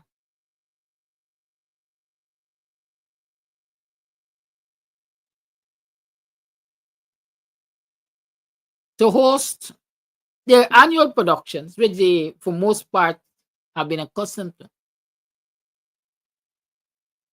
at a cost that is affordable to them and a cost that will allow them to earn profitably from their talent. And they will tell you of a policy at that ministry where apparently, and I'm saying apparently, the spouse of Ramson runs things.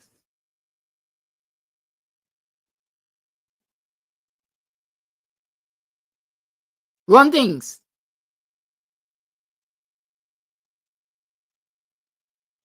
And so the policies in terms of access to the facilities for the performing arts and so on have been piss poor, disadvantageous to the members of the performing arts. Let's talk about the very ministry hiring talent for some of the national celebrations and so on.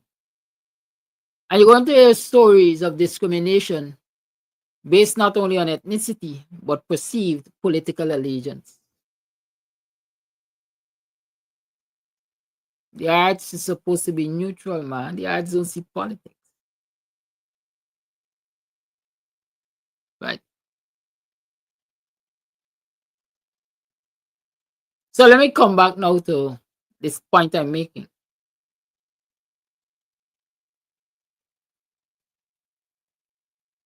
If you look across this country, I am sure you will agree. Definitely there are those who will disagree.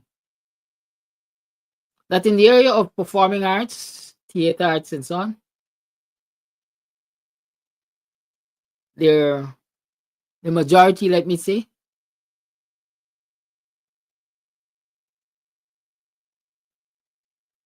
creatives are Afro-Guyanese.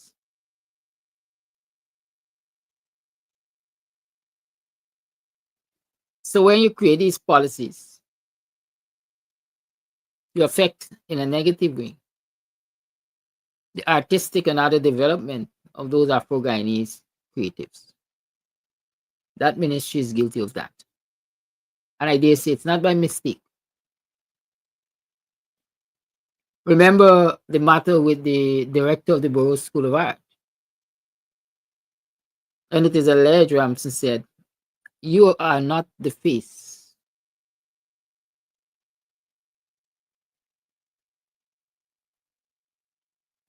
That I envisage, that I would like to see that, you don't represent the face of what I want. I'm paraphrasing.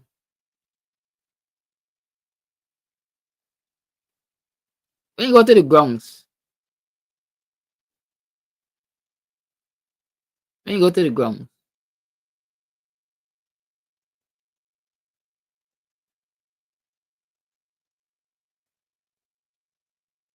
Afro-Guyanese youths engage in football a lot, and cricket a whole lot. And when you go to community grounds and you say, well, this ground is exclusive to one thing or the other, it means it's empowering hundreds, perhaps thousands of Afro-Guyanese youth. You're robbing them of an outlet for their energies. And so you're creating problems in the communities because they don't have any place to channel that energy. They're going to engage in negative little dope smoking here, riding around a little bike, making a little trouble here. And as we old people say, the devil finds work for idle hands. An idle mind is the devil's workshop. So imagine that. And I was talking about creatives. So let's talk about creatives who require access to a recording studio. Since I was a boy, I've heard our local artists calling for government's assistance for the development of the music industry in particular.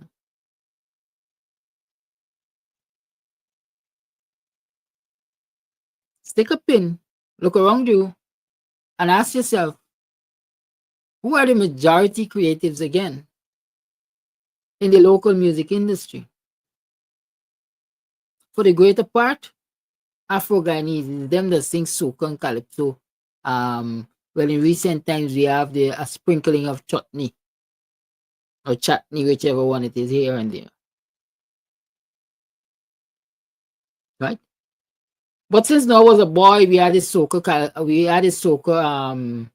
competition, we had the calypso competitions.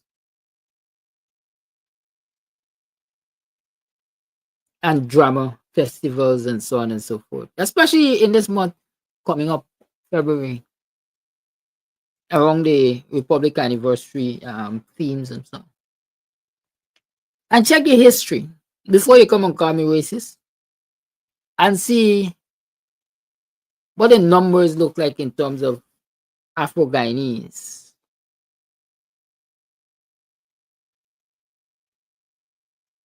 In this entertainment industry, let me call it that. And so for years since I was a boy, they've been begging, they've been bawling, they've been asking, they've been cajoling, wherever you want to say. The PPP especially, because the PPP has dominated government for the last 30 years perhaps.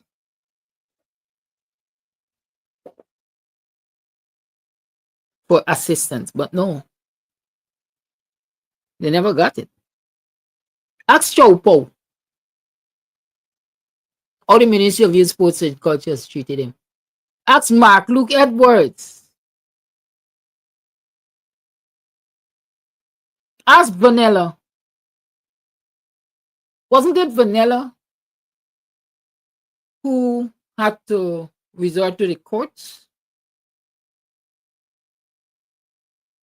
Because instead of hiring her to perform her signature piece,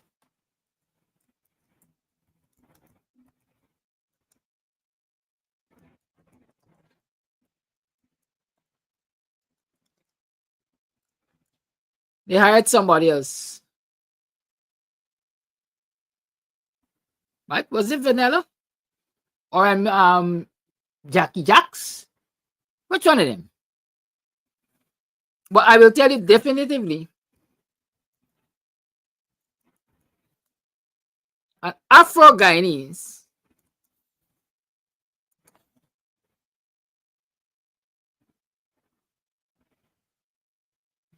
right,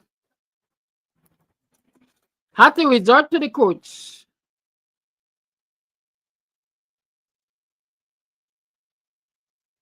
Yes, here's a Facebook post I can share with you.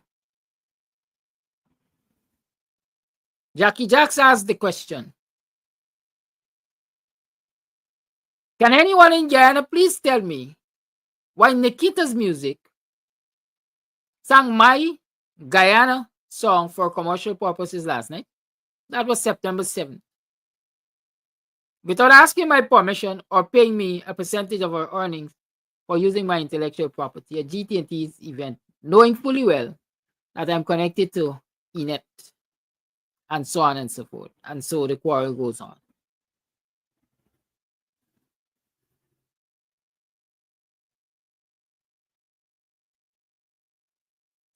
And so if you ask all of these people, you'll come to find out, you'll come to understand a story of discrimination, a story of disrespect, a story of punishing you because of your perceived allegiances and so on.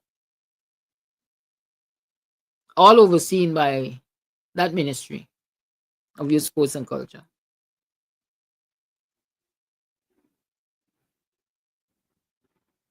Ask the African Cultural Development Association, ACDA,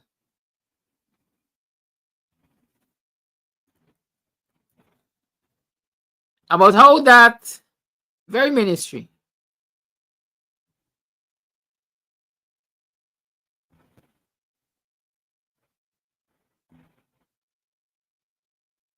made its resources available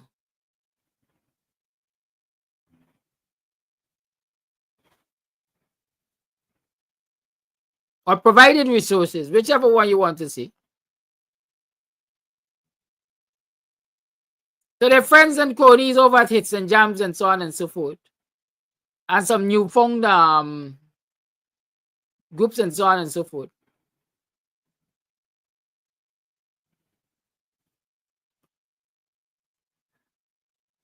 To present competing events to the August 1st activities of ACDA. Ask them.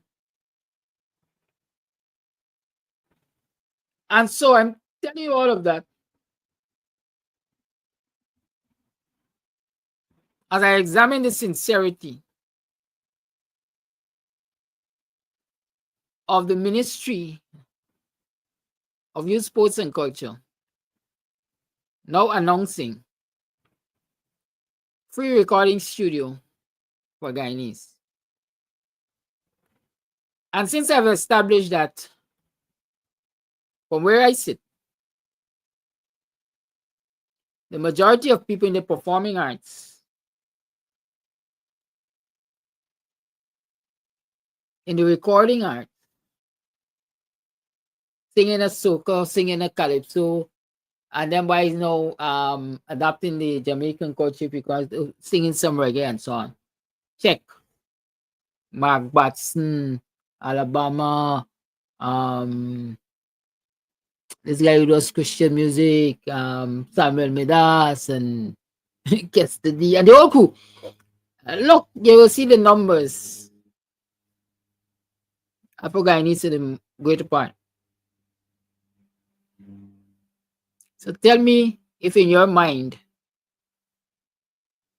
from your analysis, if this announcement of free recording studio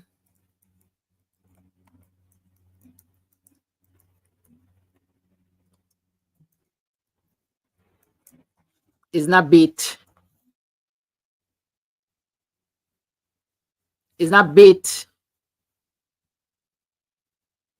for African Guyanese youths who are anxious to get recorded. Because first and foremost, it has been an uphill task for them over the years because the thing is an expensive thing.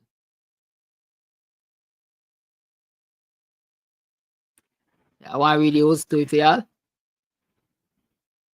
Government to build 3 more free. Plans are put to construct 3 additional state-of-the-art recording studios, which will be free of cost for local artists to use. These new studios will be built at, listen to where they will be built. Regions 2, 3, and 10.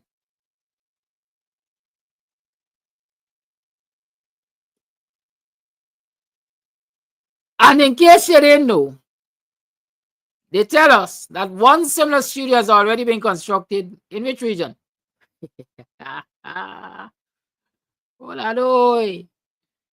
You know where the first studio of that nature was constructed? I wouldn't believe it. In Region 6. Who dominates Region 6? In Region 6, a PPP vote factory? Huh?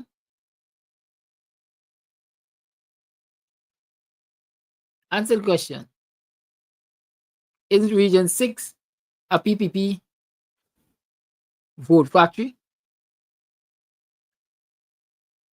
But per capita, how many recording artists has Region 6 produced compared to Region 4? Huh? Let's take the all PPP support base and ethnic discussions out of this thing. Let me look at it from a purely business point of view.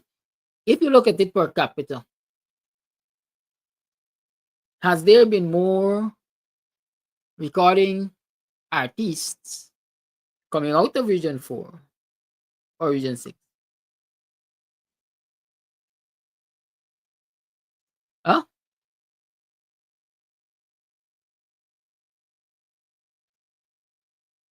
So hey, we looking after Region 6 forces, we people them there. We have your own vote factory there. But here, the vote factory can manufacture enough votes for us. So it's time to pay attention to region.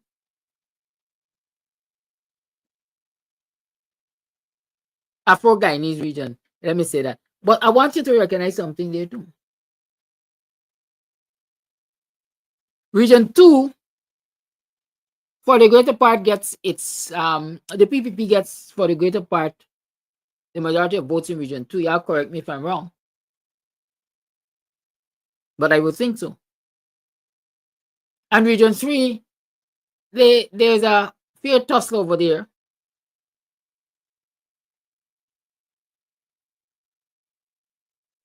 Strong support comes from Region 2 and 3 for the PPP. And then they toss in the, they toss in the, what we got to make up in the market. All right, we're going to put something in Region 10 so it don't look too bad. So again, for the majority, these quote-unquote free recording studios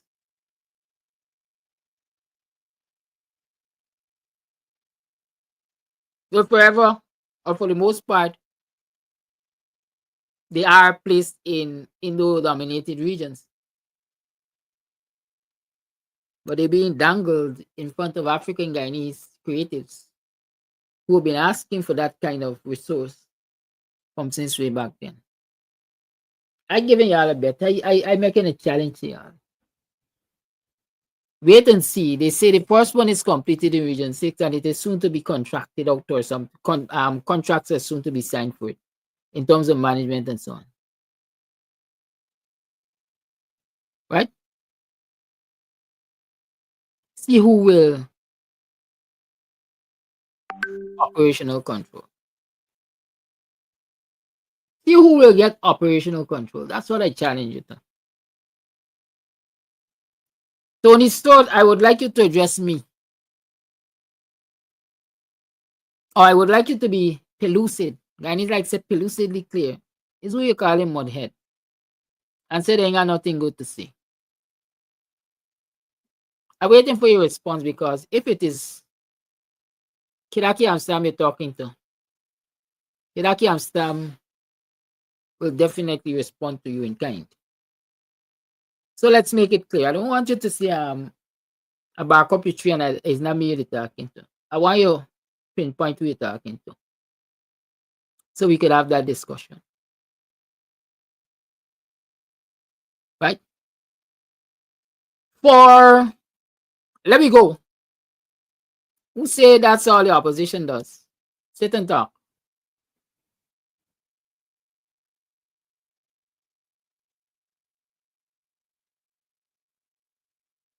Sometimes my response to people like you could be very, very unsettling.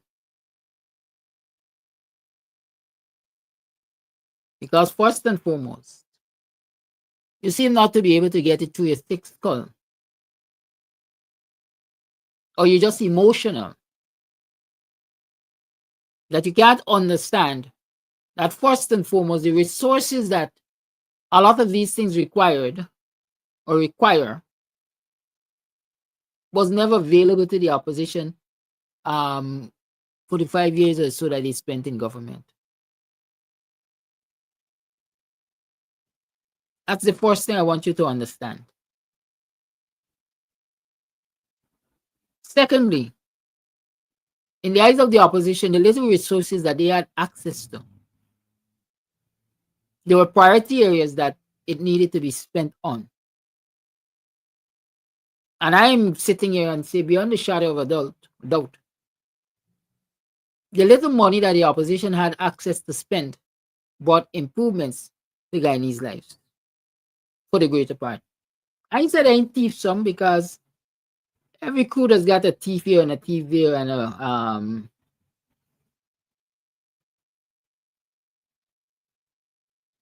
disingenuous person here and a selfish person there and so on and so forth. So the fact is, you have people in the opposition who we could perhaps say are just as guilty as many in the PPP.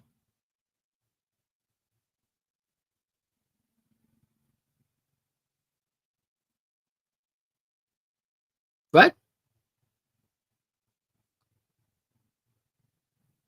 But at least from where I sit, when I look at the trajectory of the few years of the opposition in government, I think we would have been far ahead on the development curve if the current opposition was given the opportunity to manage the kind of income that has come to this country from 2020 to now.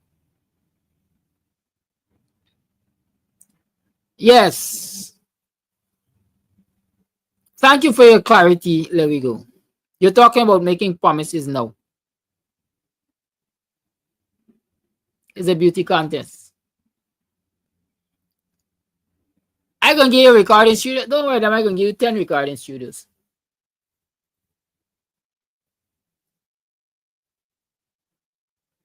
I'm going to give 50% increase. Don't worry, I'm going to give you 150% increase.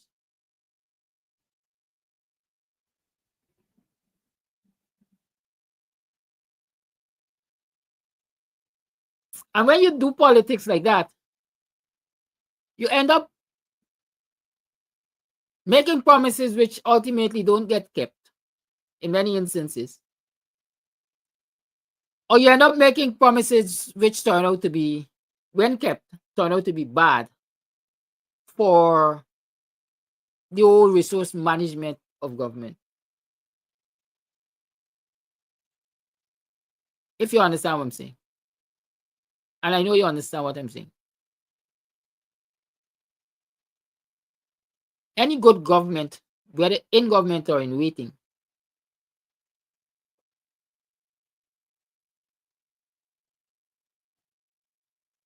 will say to the people what their developmental priorities are.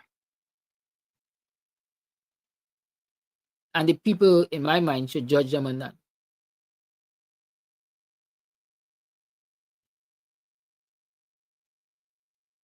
I don't know that promising a sector, we're going to give you 5 recording studios.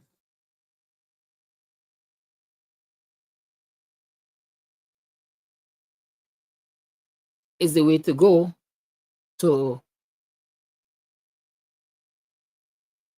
necessarily, let me say, quote unquote, develop a nation.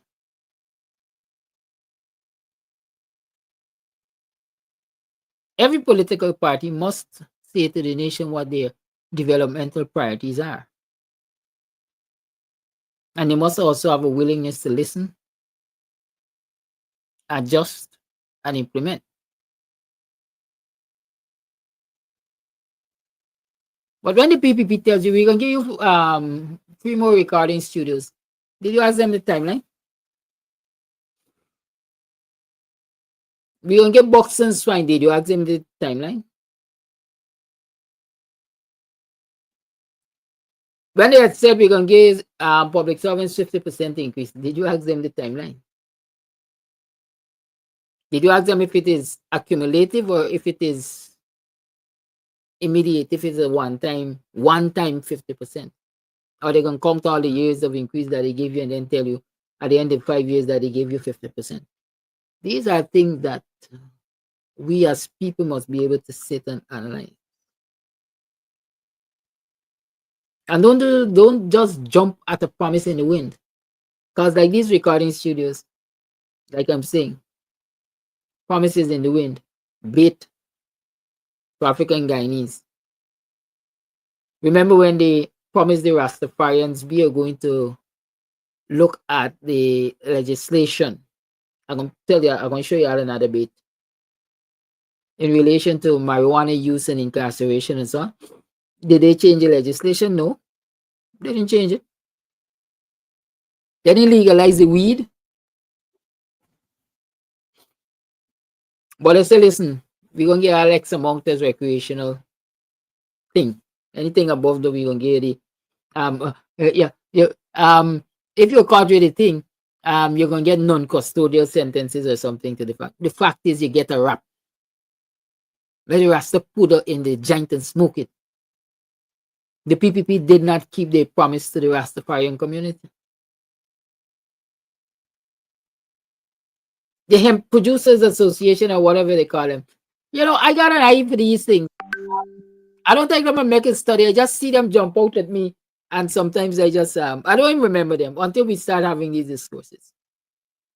The Hemp Producers Association has been quoting the PPP for such a long time, since they were out of office and all of that. And they've been quoting the opposition and all. And they've been quoting people and so on. I can show you several documents that came to me for examination from the Hemp Producers Association and thing. Just this week, I saw that there is a hemp a commission or something that is being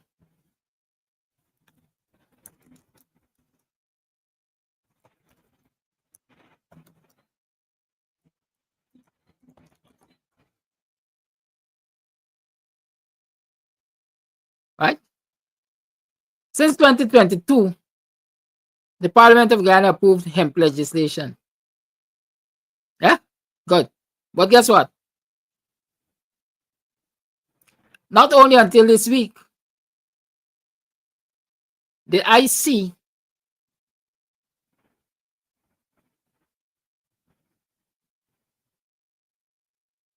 an announcement that says they're putting together, I can't remember if it's a commission for hemp production, but something to do with hemp production from the government side. Guess what? It's an election year. After the election, you're going to go right back on the back slow burner. So you must be able to spot the election promise when you see it and don't get baited and switched. Let us look at our Mashramani 2025 calendar. I'm putting it up and I'm going to play the song for ERC and then I'm going to come back and you're going to tell me where you recognize with this calendar.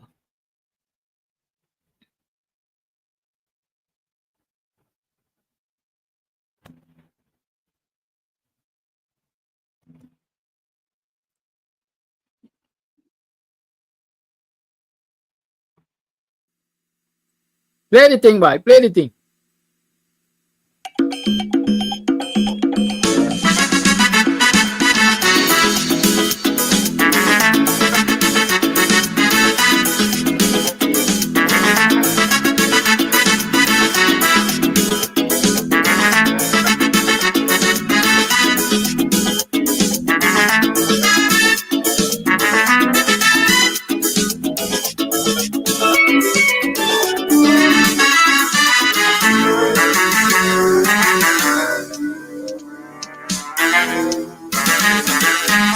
Sit down at home decided to watch some TV, listening to the news by God mostly, and listening to the things that he say, tracking tonight, paying close attention to make sure I hear it right.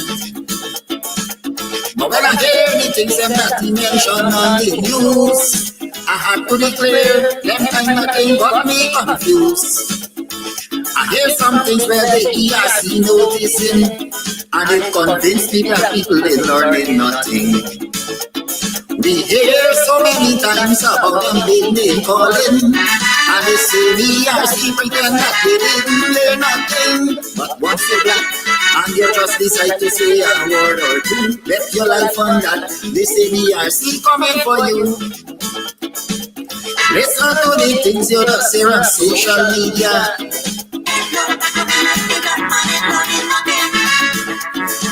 one set of people allowed to talk in one Guyana.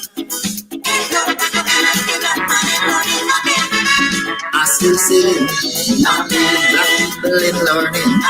But this is my concern. I hope one day black people will learn. I see kind person is raising a very interesting issue here. And kind person asks, what about copyright, publishing, and content control? Guess what? Big up yourself, kind person. Because that is the issue that the creatives really, really want addressed. But the PPP government of Ghana is refusing to address copyright. You see where Jackie Jackson had to go to court? Foreign. Because they didn't float in hate. Because they have no respect for copyright. They have no intention about fixing the copyright laws in this country. Why? Because the majority of creatives are Afro-Guyanese. It's as simple as that. And if Afro-Guyanese get to really benefit financially from their creativity, then you're going to be able to pull yourself out of the rut, a lot of them. And one way to do that is through royalty payments. But if you ain't got no copyright control, then who paying who royalty? And so they can't earn. It's like if you are a content creator in Ghana, like I am, because every day I create content when I host this program. You can monetize with Facebook, you can monetize with YouTube, you can monetize with TikTok. But guess what? If you're in this shithole country named Ghana, you can't do it. You ain't got one blind cent to get for your creativity. Yes, that's a fact. Those are the things that Charles Ramson and the Ministry of Youth, Sports and Culture should be addressing. But I sit there for 4 years and all they've been hosting is this jam and that jam with the other jam and it's and jams and all the other jam. And now they come telling people, big electoral promise, we're going to get our recording studio free. Play the thing, boy. Play the thing.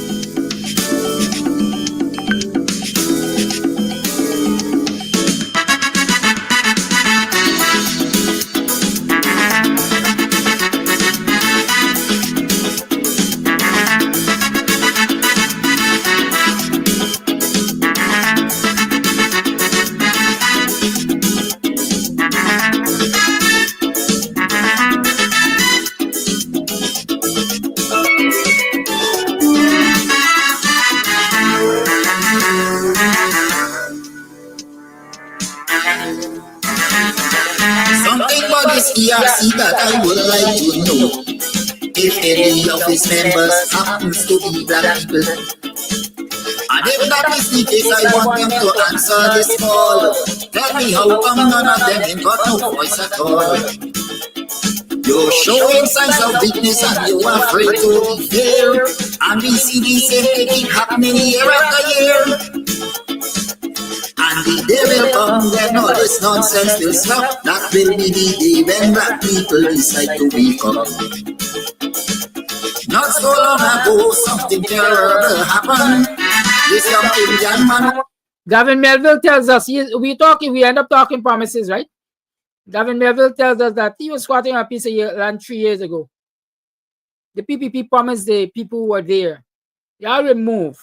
We want to construct Silicon City. We can find other places for y'all. It's still waiting 3 years after. And before I get up, I forget. Let me address this other promise.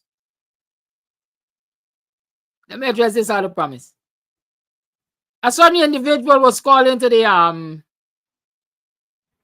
Lands and Survey. Not Lands and Survey, Ministry of Housing for land allocation. They were told, listen, this is your lot number. This is the cost of this land. They were shown the location of the land. And they went, they saw it, they were satisfied, and they paid down about $1 million on the lot at the Ministry of Housing. They were subsequently called and say, here, your lot number change. Right? Y'all hear what I said? Your lot number change. But only the lot number changes the same lot. You only change the number on it. So instead of you getting 120, the number is now 478. but it's the same exact lot you're getting. Obviously, if it's the same land, I don't care, numbers make a difference. The person accepted. Made for the payment and so on. And when they go, they realize that the information that they were given by the Ministry of Housing is far from the truth. The original lot that was allocated to them, a strange position, if it's the same lot according to Ministry of Housing. Deceit, deceptiveness, promises of comfort of fool, all those things you could use. But at the end of the day, you deal with a set of people who have no credibility, a set of people who are not sincere in their way. Yes, sir, I'm on my program. How may I help you? 9 day about. But if the shoes was on the other foot, would have been a big threat. But up to this day, this ERC can do nothing as yet.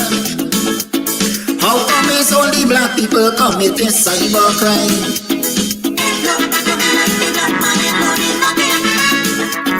Get pretty on social media, fussing people all the time. I still say, black people in Lordin, but one day will come when the entire table will turn.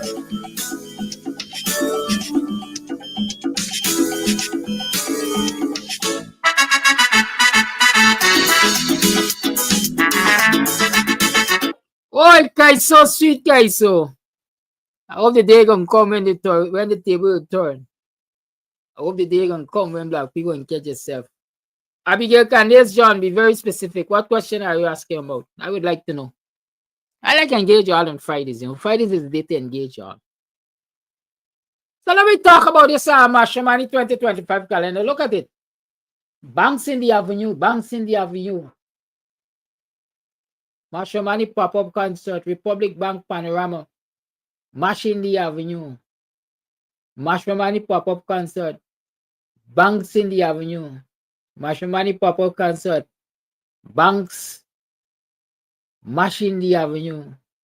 Soca Monarch Finals, Dancehall Monarch. That's a new one, right? Dancehall Monarch. You ever had it before? Chutney Monarch, A Taste of Ghana, Republic. If you could see it for me. I see it good. I'm going to spread it out.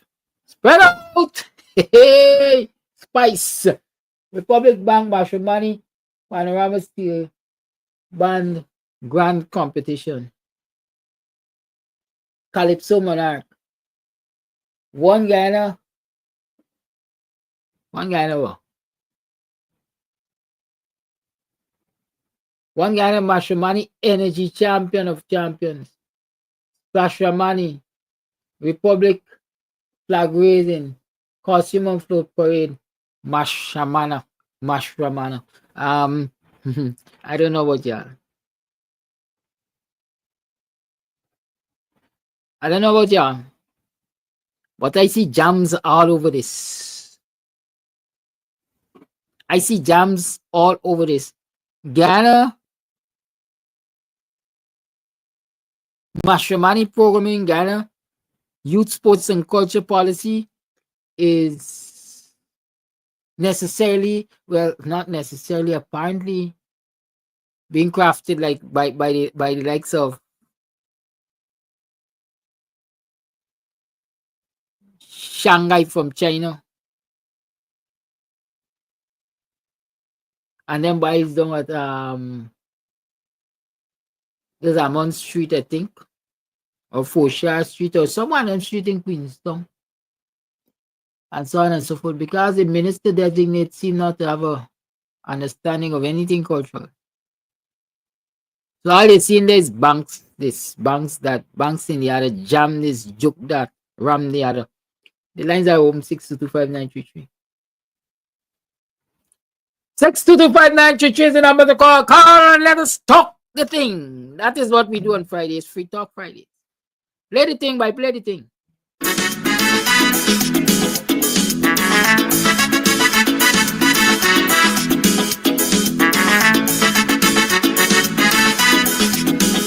But y'all don't forget that Sunday coming. Well, not Sunday coming. Sunday coming. The 26th, Sunday the 26th, we got the big people back and after lunch, Oli's back. Went to a dance a Clarendon. Me and a big fat thing named Pam. Club Twilight presents Sunday 26th January, the big people after lunch in Odie's Bacchanal. Yes, at Club Twilight, Sideline Dam, Buxton North. Music by Supercat One Man Band, Camps Audio, Disco Baby, and popular DJs. Check it out. It's the big people after lunch Odie's Bacchanal at Club Twilight. Sunday 26th January. It's gonna be a back in time movie. Call it on. Good morning to you and all my black brothers and sisters. Happy Friday to you guys. Don't give up hope. Help is on the way. The longest rope have an end. Bucket does go well. One at the bottom must drop out. Moon does run till they catch it. Cow don't know the good use of the tail until he miss it. And most of all, every skin teeth and now I'm good skin teeth. My black brothers and sisters, are you still there? Yes, we are. Okay, good. Very good. Let me remember what Mr. Amsterdam mentioned to us a couple of weeks ago. And I love those talk. Let yesterday be today.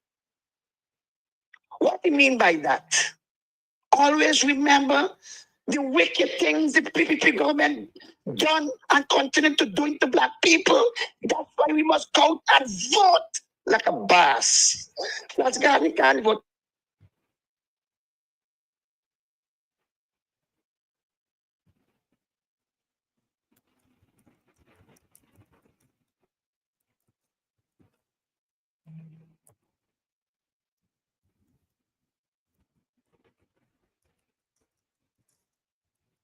Let's go down there. Oh.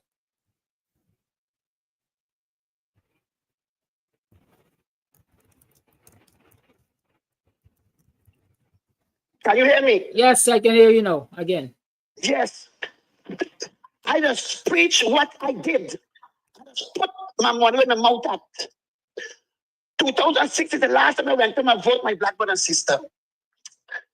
The day before I went and make sure my name is Gail. And I was so wise enough as a fourth grade education young man.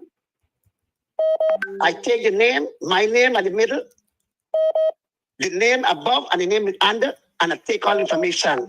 I was the second and the first to go and vote that morning, 2006. When I get there, that little fine colleague will tell me, "Oh, sir, your name is not yourself, find my name." I said, "Today, find my name, I got to vote." And I raised my vote because I want people to hear what I'm saying because they want to lie on the flat guard but jail me. So a little fine supervisor comes and said, "Oh, sir, you don't have to make all the nice." I said, "Yes." He said, "What is my?" I said, "I'm here for vote." Then if the young lady said, "Oh, your name," she said, "Okay, let me go to the back and see if the girls then bring out all the books." I said, "Find my book." When she come up, but she said, "Oh, sir, I apologize. The girls then bring out all the books." I said, "Oh, come you open for business? And you don't have change? You don't know what the people them just so you know." When you got to the first page, my name was there, and I look, all the black people name was in one book, and leave it at the back of that house. That is what I've been asking for pass the law. No more private house election must keep. No more. Flash Garden. Government, please. For clarity, Yes. which area is this we're talking about? I was in Kitty. That I was living there with my family in Kitty. Kitty is the white place. Yes. Okay, Campbellville Kitty. Okay, Thank you move very on, much sir. for reminding me. Thank you. Let's go. Okay, good. I should bring out the book with all black man name inside. That is all Flash Garden. No. He said, "Why you doing?" He's a black man. There's 1% give you fair election. And you do. Why you don't want to give black man fair election? I said, I would have blocked all this place because I was looking at them. He said, "Black people, little Flash Garden, I don't turn away back." I said, "Oh, mommy, guy, and look for them. Mommy tired. I demand I must vote because that is one of the strict. I have got it there before. Right, I get a paper note first. Let me move on quick. Every cow is crying for their own calf. Black people ain't got no calf yet, but God sent us a cow for crying for us. You see, Ginger Prasad was not a wise politician. He was a smart politician. That is why we punch him today, because of smart politician. David Grinder take out a pamphlet or a notebook and said, look, give me 2 more years, let me complete the job. I got 10 years plan for the country. Black people listened to him, believed him, and went out and voted like a boss. And what he did, he ran and hid behind a tree. Because the government of the United States, the diplomats and the Caribbean said, hey, bye, step down with dignity, or else I will sanction you. And he run behind a tree and let black man go punished today. Like what that man did. Let's wrap up. Yes. And the mistake Granger make, the best mistake is when he used what I said, the oil money is not for private sector. That is when Jack Joe beat him to the point, go around the world and tell him, here the black man said, rally for me and I will make you all get part of the oil money. Thank you very much. Happy weekend to you. Thank you for your call. 6225933 is the number to call. You tune to the Guyanese Morning Time, and the cash app information is up there. It's Friday. What weekend on? I want to drink something on y'all. Put something in there.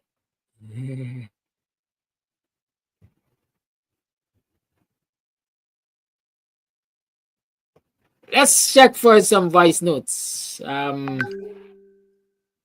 got a call coming in too. Call you on.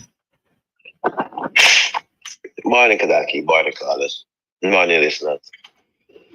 Kadaki could remember when Harman was running against Norton for leadership of the party. He had Roy Taylor Ford as one of his people on his side. And Roy Taylor Ford said a thing, and I said it was the most dangerous thing he has said, that Norton will not get Indian votes, right? I shouldn't even be repeating this. So why are you? He will not. Huh? So why are you? Well, let me say this. We have a responsibility and we got to be very careful with the things we say in public, because Jazio used these soundbites to come back and hit us, right? He used these soundbites. I should not have mentioned what it was, but people realize. Yesterday I heard him using that soundbite to come back and hit us, and that's going to be an election ad. You got some people who are very smart, but at the same time, they can't handle the street. They got to stay in the corner and do what they have to do. Book sense and road sense. It's two goddamn different things. You understand me? I ain't got them papers for them banners got, but them banners can't reason and navigate in this war that they're in right now. They cannot. They cannot. The next thing, one more thing, social media influencers, especially you people who live over here in the States, stop selling Guyanese dreams that America is coming to fix your problem, because they're going to sit lazy, just like the lazy excuse they always try to say, God will fix this. Stop selling them dreams that America will come and fix your problem. Name me a country that America or the West have liberated and the country is living better today. Let me help you. I'm going to start. Afghanistan, Libya, Iraq, Iran, you name me them. Let's go down the line. Name me them. Right now in Haiti, look the confusion. These people just make confusion in a country to rob your country. Stop believing that American congressman and this and that and all terror will come and fix your problem. It ain't happening. It ain't happening now. It now happen no time soon. We got a problem to fix.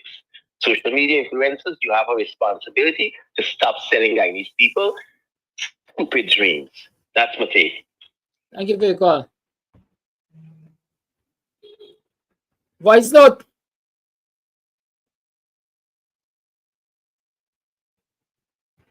Morning, Brother Kidaki. Morning, viewers. Morning, all right, singing guys. Brother Kidaki pertaining to this clown.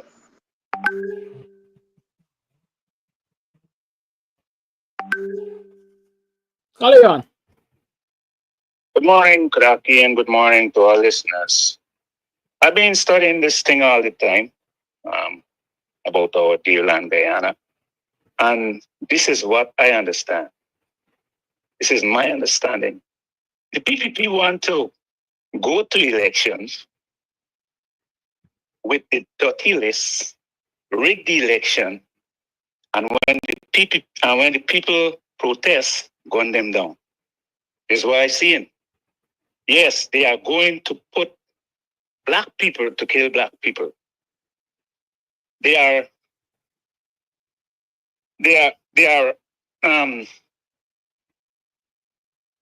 silly. I don't think they're smart, but they think they're smart because they plan to go away with the money that they thief, destroy the country, put it into anarchy. Think that the $130,000 that they're gonna give the soldiers, that is going to make them shoot down their brothers and sisters. That is what they're doing. Every time the election come up, they try to raise the military and the police and them. They try to raise the money with a little change. So they think that they can work on their side. Or they can vote for them. Because look, this government doing. But the $30,000, the people know that it can't run them from month to month. It can't run from payday to the next payday. And this guy Ikins. You know why they're choosing Ikins, but not the Chief Justice nor the Chancellor? It's because when he do dirty work for them, they're going to go down in history. When he done and he retires, that is your own black people. It's them what do the dirty work. It's them what shoot at you down and all these kind of things and so on. That is what they're going to use it to do. Black people, wake up, and tell your children the truth. Where the PPP is going is to have full control of all the top positions in the country. So that when they try to enslave you and you rebel against them, you go to the court, you can't win. Well, we are heading down the road for a magnanimous ethnic conflict in this country. I'm telling you, if that is where we're going, guys, that's why I see all the time. I don't come on this live as I use like before, often like before, because there's only one thing I see in this trouble, big trouble. That's all I see, and I don't want this. I don't want to put nobody in trouble by saying wrong things, But this is what I'm seeing. Now the international community, they don't have no confidence in the top cop. Look, they did a drug bust in Region 1. He ain't know nothing. Tell me what's going on. You see the PPP is running Guyana like a set of mercenaries. No law. They have Guyana in siege. I don't understand, me. This is what I'm seeing. It's rough. It's real rough. Again, they intend to rig the next election. All the visits by Ali to the villages, all them visits is just for photo ops. Just for photo ops and for your promises. Oh, I'm going to give you this, I'm going to give you that, I'm going to give you that. And they're singing a song that the PPP will win the election by far this time. They start singing the song already, So that the photo ops that they're taking now, when you go to the villages, is to say, well, black people like us, look, black people like us, and then they're going to rig.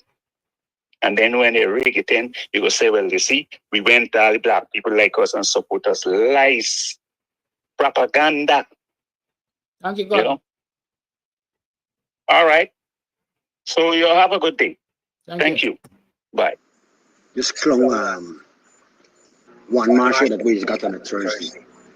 This man blaming the opposition and the opposition in a racial party. I want the general public to know and to see when the opposition they have their party, you see all mixed race. Elson Low, you see Ganesh Manipal on the opposition. The PNCR press conference. And this man I dashing with Mr. Racial. Come on, you is the one man show. You have some niggas there with you. Some old slave that be down there with you as an installed vice president. And you can't give none of them a chance to do nothing in the party. They go there to represent black people. You understand me? And they can't do nothing for black people. And you said this man, Abinat is a racial man. Listen, criminal. You use a worldwide criminal. The whole world that you're a criminal to this country. You're criminalizing this country for 22 years plus 4 years now. You understand me? Kisun from Linden. This woman, Kisun from Linden. I want this installed vice president must tell this nation how much money they give to these people to destroy, try to destroy Arbinat credibility towards that alleged rape. Lines are 625-933 is the number to call. Let's not go there. Good morning, Kadaki. Good morning, listeners. I see that James Bond has shown support behind Ali. What I want to know is what will be the PNC's position, because it means that for me, he has a conflict of interest there. But what will be their position now? I think they need to be more direct at this time, since this is election year. This is not the time to treat people with kids' gloves. It's either you're in or you're out. So James Bond has already declared what his position is. So the PNC should start saying what their position is where James Bond is concerned, and not this nonsensical talk about him having his own right to decide his destiny. We know that. But then you can't be in and be out. PNC definitely need to take a stand as to what will be the position with James Bond, and the public needs to know that. Now, I see Jack Dio has also said that he has no apologies to make for assisting his supporters. Oh, what tangle where we weave. You know, I remember in the said Jack Dio making a big hula-boo when MP Valda Lawrence was in a meeting, and she spoke about helping people and all of that. The same Jack Dio said that it was a big thing on social media and the news and all of that. And yet he's sitting there telling the press, and by extension the public, that he has no apology. Where is this all heading? I've been very quiet recently, but I'm still taking notice and seeing things that are happening, right? The PNC and other opposition groups need to step up their game. And I suggest that one of their focus be young people, or else there is some deep tutu. Deep tutu. This is not the time to be handling anything again, I say, with kids' gloves. This is the time for the MPs, all of the MPs, inclusive of those that have their particular persons, their support. It's time for them to earn their money. People have place their trust in them for representation. And some of them are not earning their money. It's time for them to put all these nonsensical grievances apart and get with the program. People are already saying that the PNC does not have their strength because of all the infighting. PNC needs to do better. I mean, as a born PNC, I was born in the PNC family. I'm a baby, whatever. But I have to call a spade a spade. And some of these MPs need to really wake up and get with the program or get out because they're serving no purpose. If you can't be supportive, you're not serving a purpose. Thank you very much and have a great weekend. It's the last lap. So it's the last sprint. You either sprint to the tape or you're going to drop out panting for breath. So the call is right. They got a few more mornings to do what they got to do. I don't know how they're going to do it. I don't know how they're going to do it. We got another voice note. Good morning, Kodaki, and the listening public. At some point, black people will start end up killing black people before they reach to them Kuli people. Them Kuli people instigating will already happen. They're head for a bloodshed. They can come. At some point, they can come.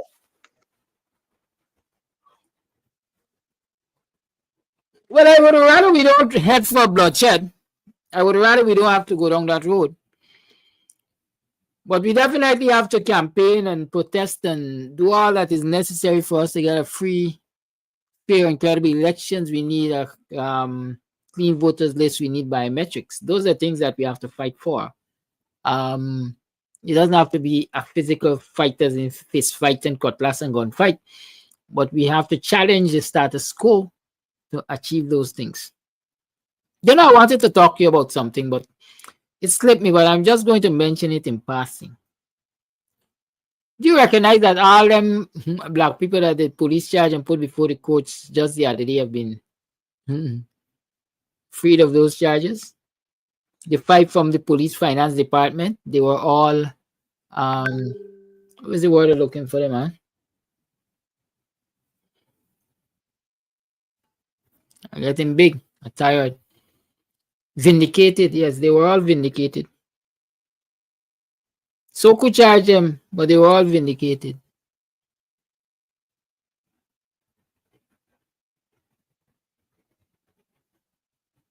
And then they had another said to them that, you know,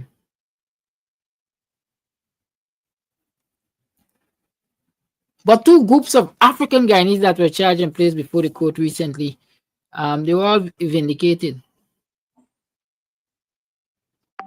But guess what? You need to ask yourself if the damage was not already done. Call your life. Yes, correct. Good morning. Oh, I think James Bond and them don't believe what Brutus saying when they're flushing in front of their face about all the things are going on, the police force and the top brass and anything. Why would they believe what a man is saying, regardless of how much charges he get, or what charges he get? That is true today. You're seeing it. It ain't going on where you're seeing it. So, James Bond and all the rest who say they're fighting up and talking, let us see what's going on in this country. Later. Thank you. You know, I pity the people who say there is not an ethnic problem in this country. They call it race problem and so on. I pity those people who say there is no division and there is no discrimination and so on. I usually say if you're going to go to the doctor, you must first accept that you're sick. And only once you accept that you're sick, don't go to the doctor. Because even if people drag you to the doctor and you don't believe you're sick, you ain't taking no medication. Good.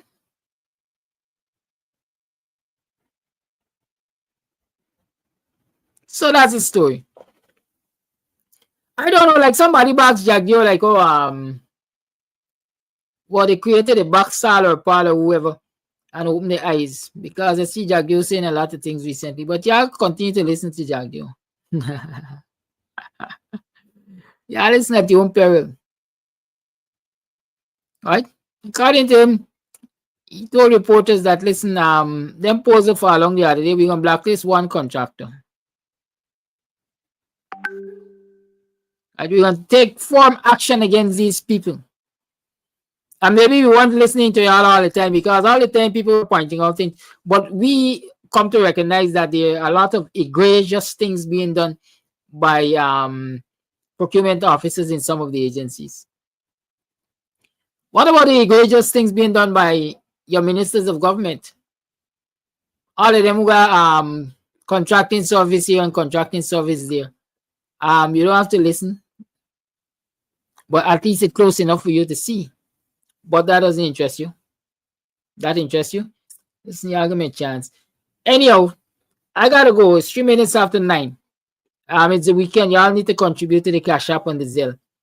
But of course, we got MMG too. I'll see you when I see you Monday morning. Right, folks? Y'all have a good one. Remember, love is in the air. And we have our Went to a dance, a Clarendon. Me and a big fat thing named Mom. Club Twilight presents Sunday 26th January, the big people after lunch in Odie's Bacchanal. Yes, at Club Twilight, sideline down Buxton North. Music by Super Cat One Man Band, Camps Audio, Disco Baby and popular DJs. Check it out. It's the big people after lunch Odie's Bacchanal at Club Twilight. Sunday 26th January. It's gonna be a back in time movie.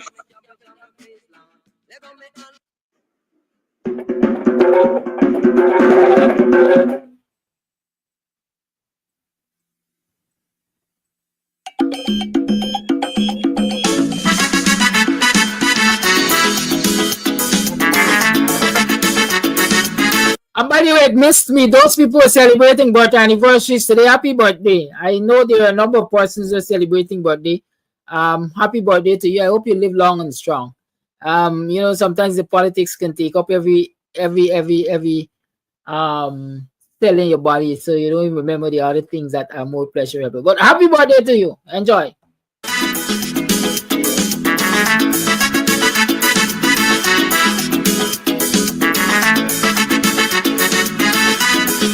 Maybe Monday we'll continue to talk about those African Guyanese who were vindicated by the coach. We'll get to analyze and we'll talk about why they were taken to court in the first place. It's just a stumbling block they wanted to put in the way so that they don't move forward smoothly.